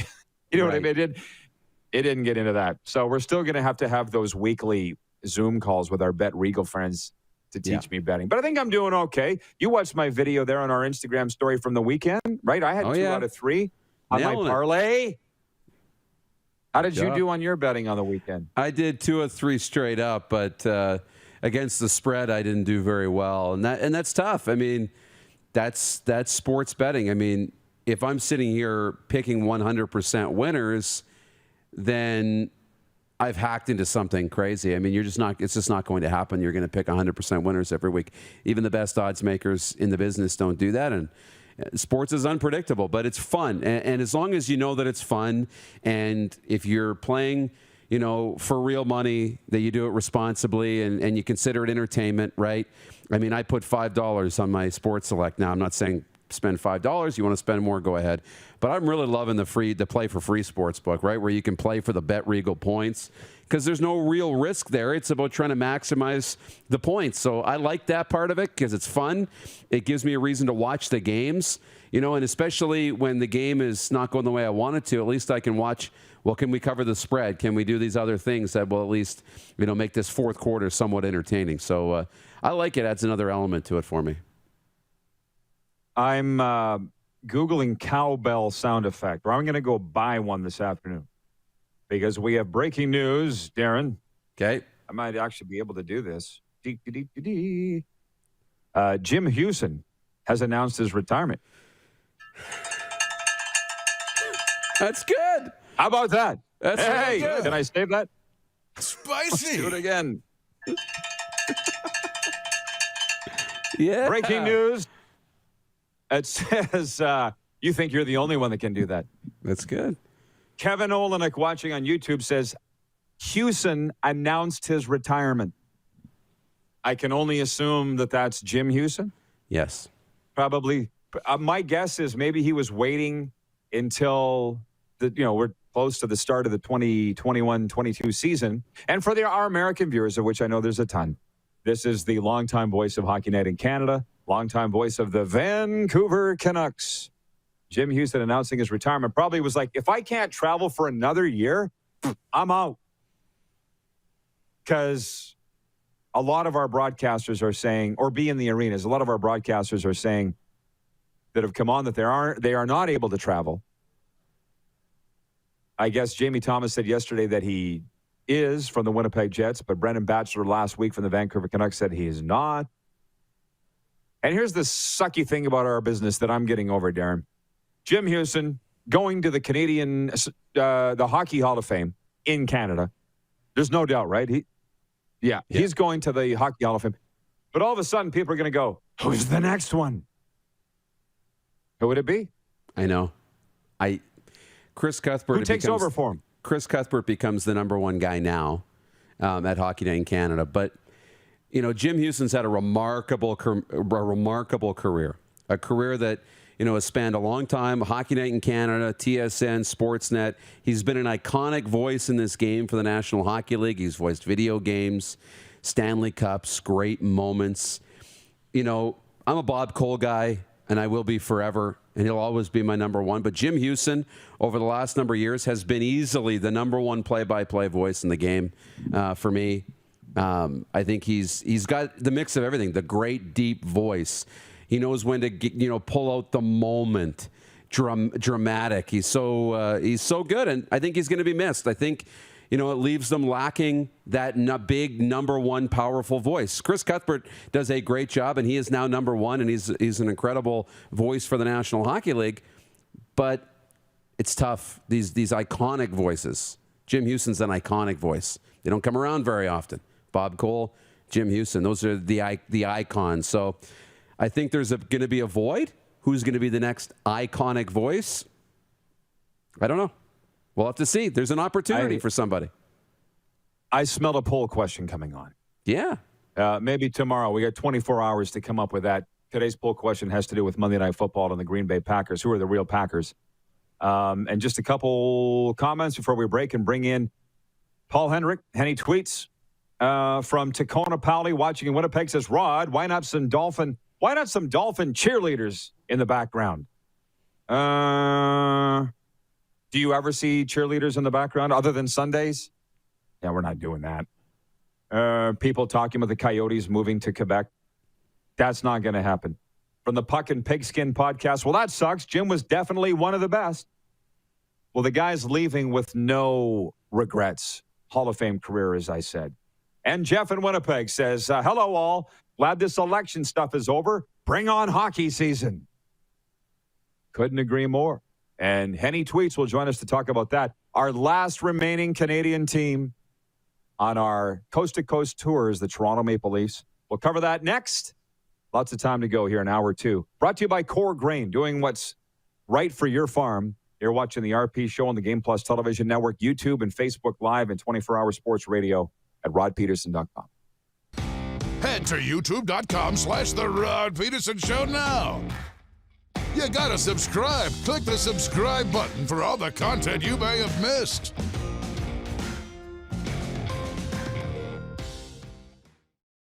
Don't rack your brain trying to source the equipment and materials you need for your business.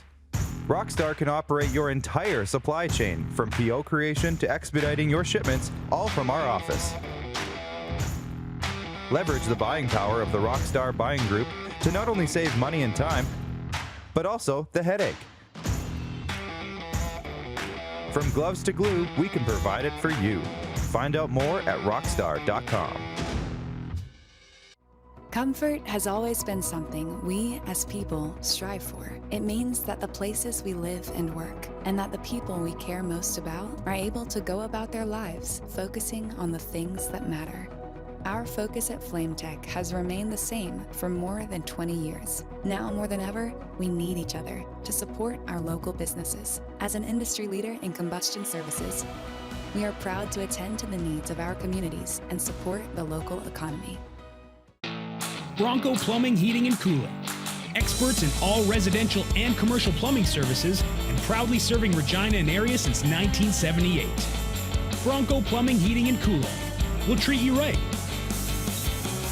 Nestled in the scenic Qu'Appelle Valley, just 20 minutes northwest of Regina, is one of the finest golf courses in all of Saskatchewan, the Deer Valley Golf Club. The clubhouse has a full-service restaurant, and customers can enjoy a casual dining experience with spectacular views of the golf course and valley. A fully stocked golf shop, staffed by PGA of Canada professionals, is equipped to meet all of your golf apparel and equipment needs. Book your tee time, family event, or corporate tournament today at the Deer Valley Golf Club. Call 306-731-1445. In the heat of the summer, familiar sounds. Feeling the air, it's the best thing anywhere. Just give me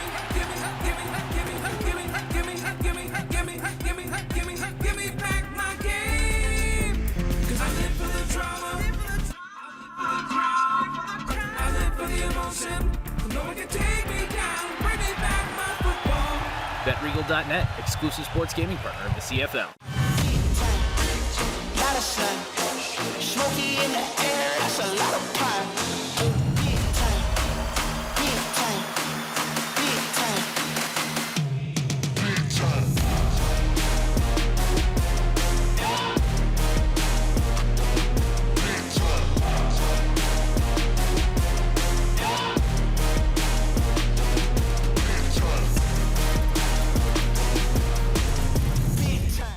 Universal Collision Center is Saskatchewan's premier auto body shop. Our extensive process ensures that every vehicle that comes through our state-of-the-art facilities is returned pre-accident condition, and that every UCC customer experience is an easy one. We're certified to repair all makes, all models, and all luxury brands, and Universal Auto Spa offers full-service detailing packages to suit you and your vehicle. Plus, we're the official body shop of your Saskatchewan Rough Riders. Universal Collision Center, 3910 Rochdale Boulevard and 2355 First Avenue in Regina.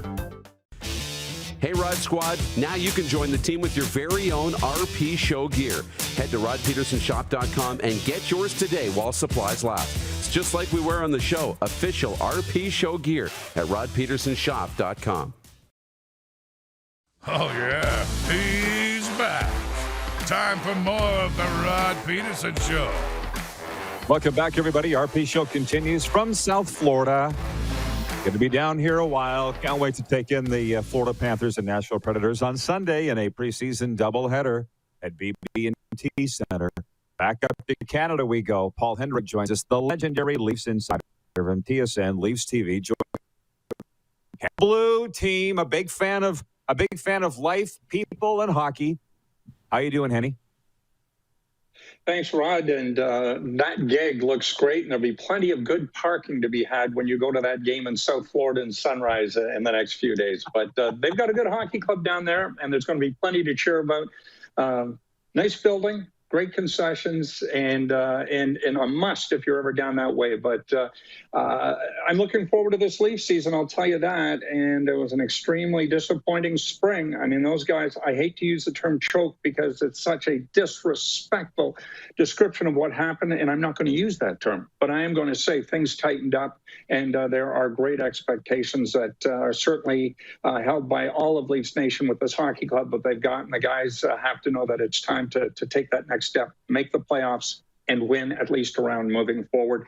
Something they were capable of doing last spring but did not do, but that is the expectation that should happen this time around. Henny, you come out guns a-blazing. I just want to say I walked 1.2 miles parking for the Dolphins game on Sunday. I don't expect that for the Panthers. But listen, a few questions in my mind here. They're very excited in Florida with the addition of Joe Thornton with the Panthers for this season. When you look back at the Joe Thornton era of the Toronto Maple Leafs, how would you describe it? I think as he came described, he was to provide some balance in that dressing room. And they had a bit of it's John Tavares' team. But having Joe there, Wayne Simmons, these guys provide a bit of balance in what was a young dressing room. This room is no longer young.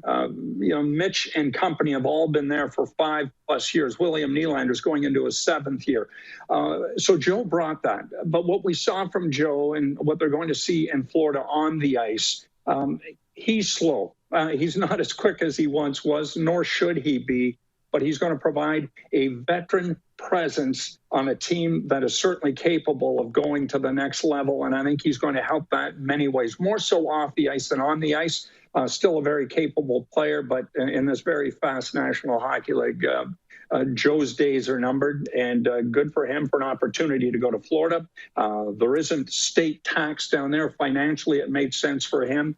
And, he's playing at the NHL minimum, and he's going to give the maximum, especially emotionally with what that team needs, given where they went out last season, what's expected of them this time around. And for Coach Q, a nice guy to have in the room as a liaison between him and the bench. Yeah, well, that was, I woke up this morning thinking, what's the one thing I wanted to ask Kenny? And I know it sounds weird that it would be about Joe Thornton, but he was supposed to add so much, and I guess he did, but I just feel like, Paul, that the Leafs losing in Game 7, losing the 3-1 series lead, and I'll be honest, man, I felt they looked disinterested in Game 7. Like I tweeted, do they not care? because that's what it looked like. And it just seems like that's all been shoved under the carpet. Is that unspoken here in training camp as they open the preseason Saturday against the Montreal Canadiens? I just don't see a lot of buzz about where's the heart of this Leafs team, man. Am I missing it? What happened in that series, Rod, is not under the carpet. It's a big pile on top of the carpet, and it's up to the Leafs over the course of the season and next spring to swat it away. They underperformed. I know JT was not in the lineup, but they should have won that game with what they had, up 3-1, 2 overtime games subsequently that they both lost. That said, full credit to the Montreal Canadiens and what they were able to do. If anything, it's going to serve as inspiration for what the Leafs have to do this time around. And as far as the criticism in these parts, I know there's a major anti-Mitch Marner sentiment going around. You might say the same for Austin as well. These are two elite generational players, and I've tweeted before, Alex Ovechkin, Steve Yzerman, they had their doubters along the way, especially Stevie Y. And it was 14 years before Steve finally won a Stanley Cup. He won one, in his 5th season, I think they finally won a series, lost in the second round. And then they were nowhere to be found beyond a first round for a few years after that.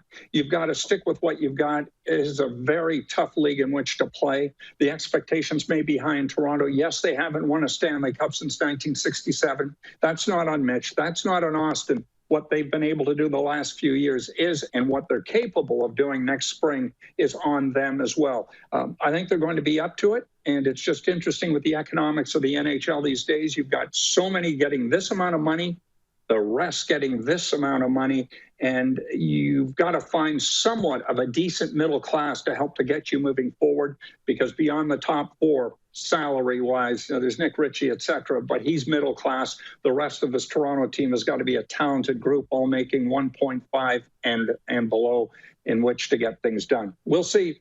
There's a lot of pressure here. I think the guys are up to it. In fact, I know they are. That's interesting. Very interesting comments on that, because it's the Toronto Maple Leafs. There's always going to be pressure, right? But it feels heightened. But I want to talk about goaltending, Henny, because you've been covering this team for a day or two. Like, when I look at Leafs teams that have done something, if we want to go back to Johnny Bower, and I'm not joking, they had a name, a guy, Felix, Eddie the Eagle, Cujo in the Pat Quinn run. And I thought it was going to be Freddie Anderson. He's gone. Jack Campbell does not strike fear in shooters' hearts, I don't think. Like, how are they in goal for this season, given the fact that it's kind of cup or bust? How do you feel about that?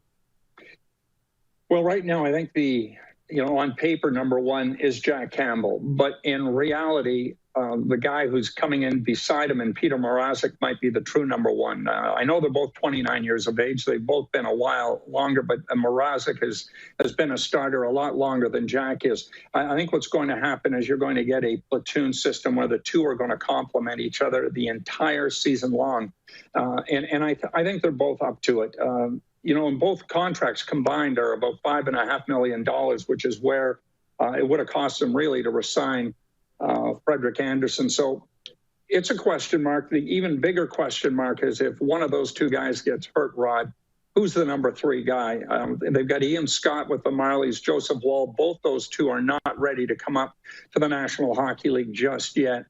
So they've got to hope that one of Campbell and one of Mrazek can stay healthy for most of the season. Campbell hasn't shown that previously in his career, but he's got an awful lot to build upon, which was just an incredible run last year in that bubble in the Canadian division.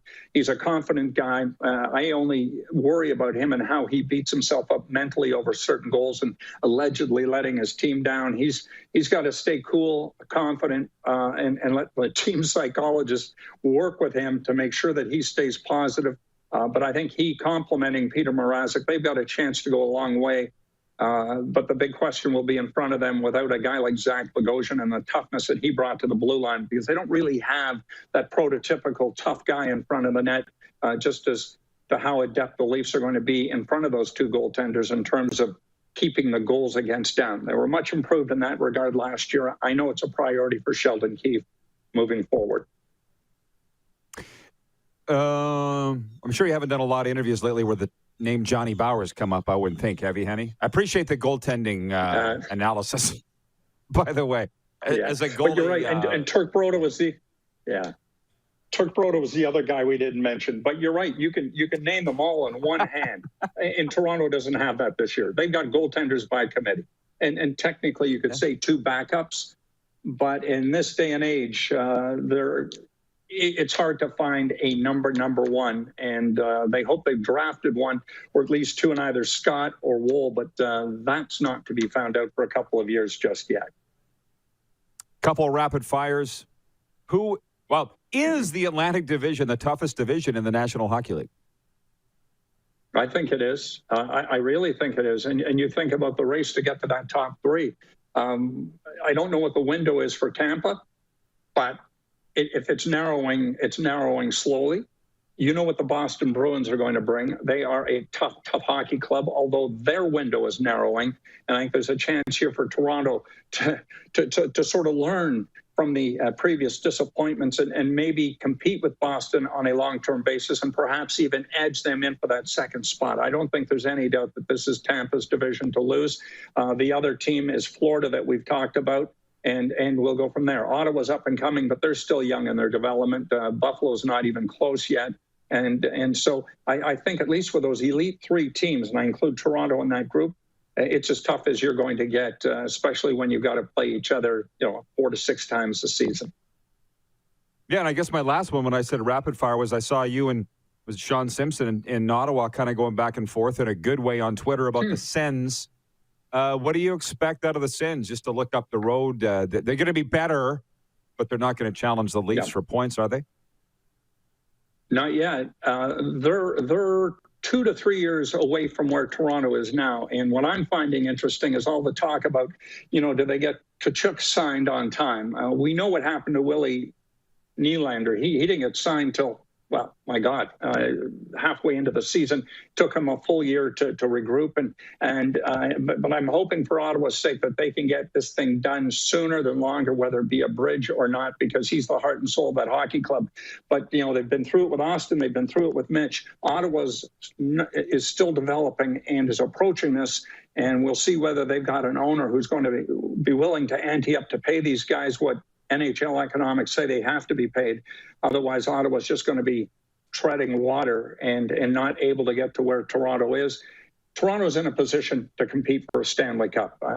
I firmly believe that. We'll see where they're at in terms of injuries and whatnot. Ottawa's still a good 3 years away from that point in time, given their youth and the ability to sign some of their top-level talents whose contracts are now coming up, including the big guy, Tkachuk. So we'll see, but it's going to be fun. They always play Toronto tough.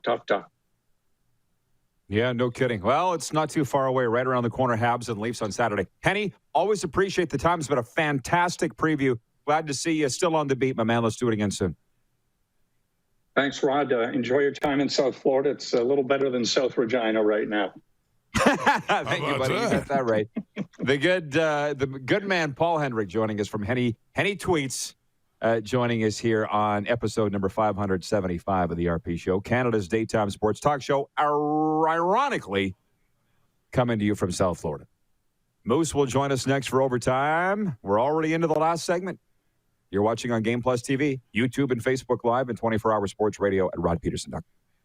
Have you subscribed to the Rod Peterson Show YouTube channel yet? Head to youtube.com/The Rod Peterson Show now.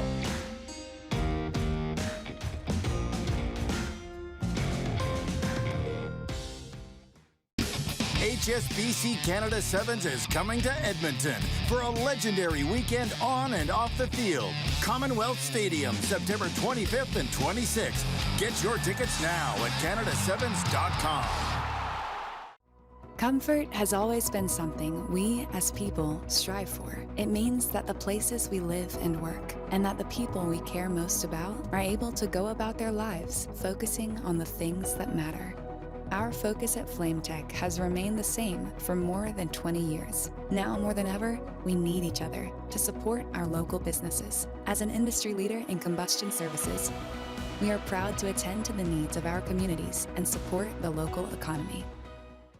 Prairie Mobile is your SaskTel authorized dealer. Whether you're looking for talk, text, or data, shared, unlimited, or business plans, Prairie Mobile will help you find the SaskTel wireless plan that's right for you. Visit us online at prairiemobile.com. HSBC Canada Sevens is coming to Edmonton for a legendary weekend on and off the field. Commonwealth Stadium, September 25th and 26th. Get your tickets now at canadasevens.com. At Core Grain, we strive to be the most qualified grain storage and grain conditioning experts in Canada. Visit us today at coregrain.ca. Core Grain, doing the right thing for your farm. People donate blood for moments like this. But there are lots of reasons why Canada's Lifeline needs donors every day. Like the fact that someone with leukemia can need up to 8 units of blood a week. Or that donated blood lasts no longer than 42 days. Or to help new moms and babies, like Henry. There's lots of reasons to donate blood. That's why we need donors every day. The need for blood is constant. Join Toyota and our Toyota dealers in supporting Canada's Lifeline. Nestled in the scenic Qu'Appelle Valley, just 20 minutes northwest of Regina, is one of the finest golf courses in all of Saskatchewan, the Deer Valley Golf Club. The clubhouse has a full-service restaurant, and customers can enjoy a casual dining experience with spectacular views of the golf course and valley. A fully stocked golf shop, staffed by PGA of Canada professionals, is equipped to meet all of your golf apparel and equipment needs. Book your tee time, family event, or corporate tournament today at the Deer Valley Golf Club. Call 306-731-1445. It's time to get back to busy, and Capital Ford Lincoln is here to help. Check out our selection of new and used online or in-store. Don't see what you like? We have inventory arriving daily. Reserve yours now or work with our team of product specialists to customize and order the perfect new vehicle for you. Wait! Hold the phone. We still have brand new F-150s in stock and ready to go. Okay, back to the regular commercial. Plus, we're always paying top dollar for used vehicles, even if you don't buy from us. It's time to get back to busy with Capital Ford Lincoln in Regina. Business owners and marketers. Okay, we know you think we're pretty cool. That's why we want you to share in the coolness factor. Partner with the Rod Pedersen Show and market your business every weekday to sports lovers just like yourself. Take advantage of our many cost-effective commercial and promotional opportunities. Tell the world about your business. Yes, the world. Thanks to Game Plus TV and the Rod Pedersen Digital Network. Contact us today and find out how you can be a part of Canada's fastest-growing sports talk show, The Rod Pedersen Show. You got something to say? You want to add to the show? What are you waiting for? Don't just sit there. Say something. Now, back to the studio with Rod. And the Moose is here too. And just ahead of bringing him in, want to mention, folks, addiction. It destroys lives, relationships, and families. But the good news is addiction is a treatable illness. At Aurora Recovery Center, we provide everything you need to build a solid foundation for your recovery with holistic, evidence-based treatment tailored to each individual. Located in Gimli, Manitoba, on the shores of beautiful Lake Winnipeg, Aurora can help regardless of whether you are ready or have tried before. Aurora Recovery Center, recovery for life. Go to aurorarecoverycenter.com. All right, now we can bring Moose in. And I know I was reading that, Moose, and they took you off the screen right away. I know it can be uncomfortable for people to talk about recovery, but look at me. I'm in recovery 6.5 years. That's what recovery does for you. So people don't need to I don't think there's a better endorsement. And you did. Yeah. There's no better endorsement than that, right? I mean, look at life. Yeah. It's pretty good. This is what recovery does for you. Okay, man. You got your Seattle Kraken tracksuit on, I can see today, but that's really Leafs underneath, right? So yes. What did you get out of the Henny interview? Are you feeling better? Well, I feel the same. I mean, I believe in looking internally than trying to, blame your problems on something else. I've always thought that with this team. I thought in the last couple of seasons, I've thought, you know what, if you believe in the core group that you have and you believe that they're the group that can get it done, then nothing needs to change. They just need to be better. And they need to work harder. They need to figure out how to win. So I'm not of the vein of like, look, at the Leafs had another disappointing season, so now we got to make all these changes, right? You didn't win because you weren't good enough, so be better. And if I believe that the roster on paper was good enough to win last year, then it just needs to get back to work, put in the work to win this year. I mean, you look back at Steve Yzerman, and we talked about this a few times over the last number of months. He didn't win a Stanley Cup till he was in his 30s, right? So there's time, but nobody wants to be patient right now. So I have no issues with the roster. It's just they got to learn how to win. And if they're not going to learn how to win, then the tough decision has to be made to blow up the core and find a new core that maybe has that ability to win. But they're young, and I have more patience than most, so I know that most people won't share the same opinion, but that's just how I feel.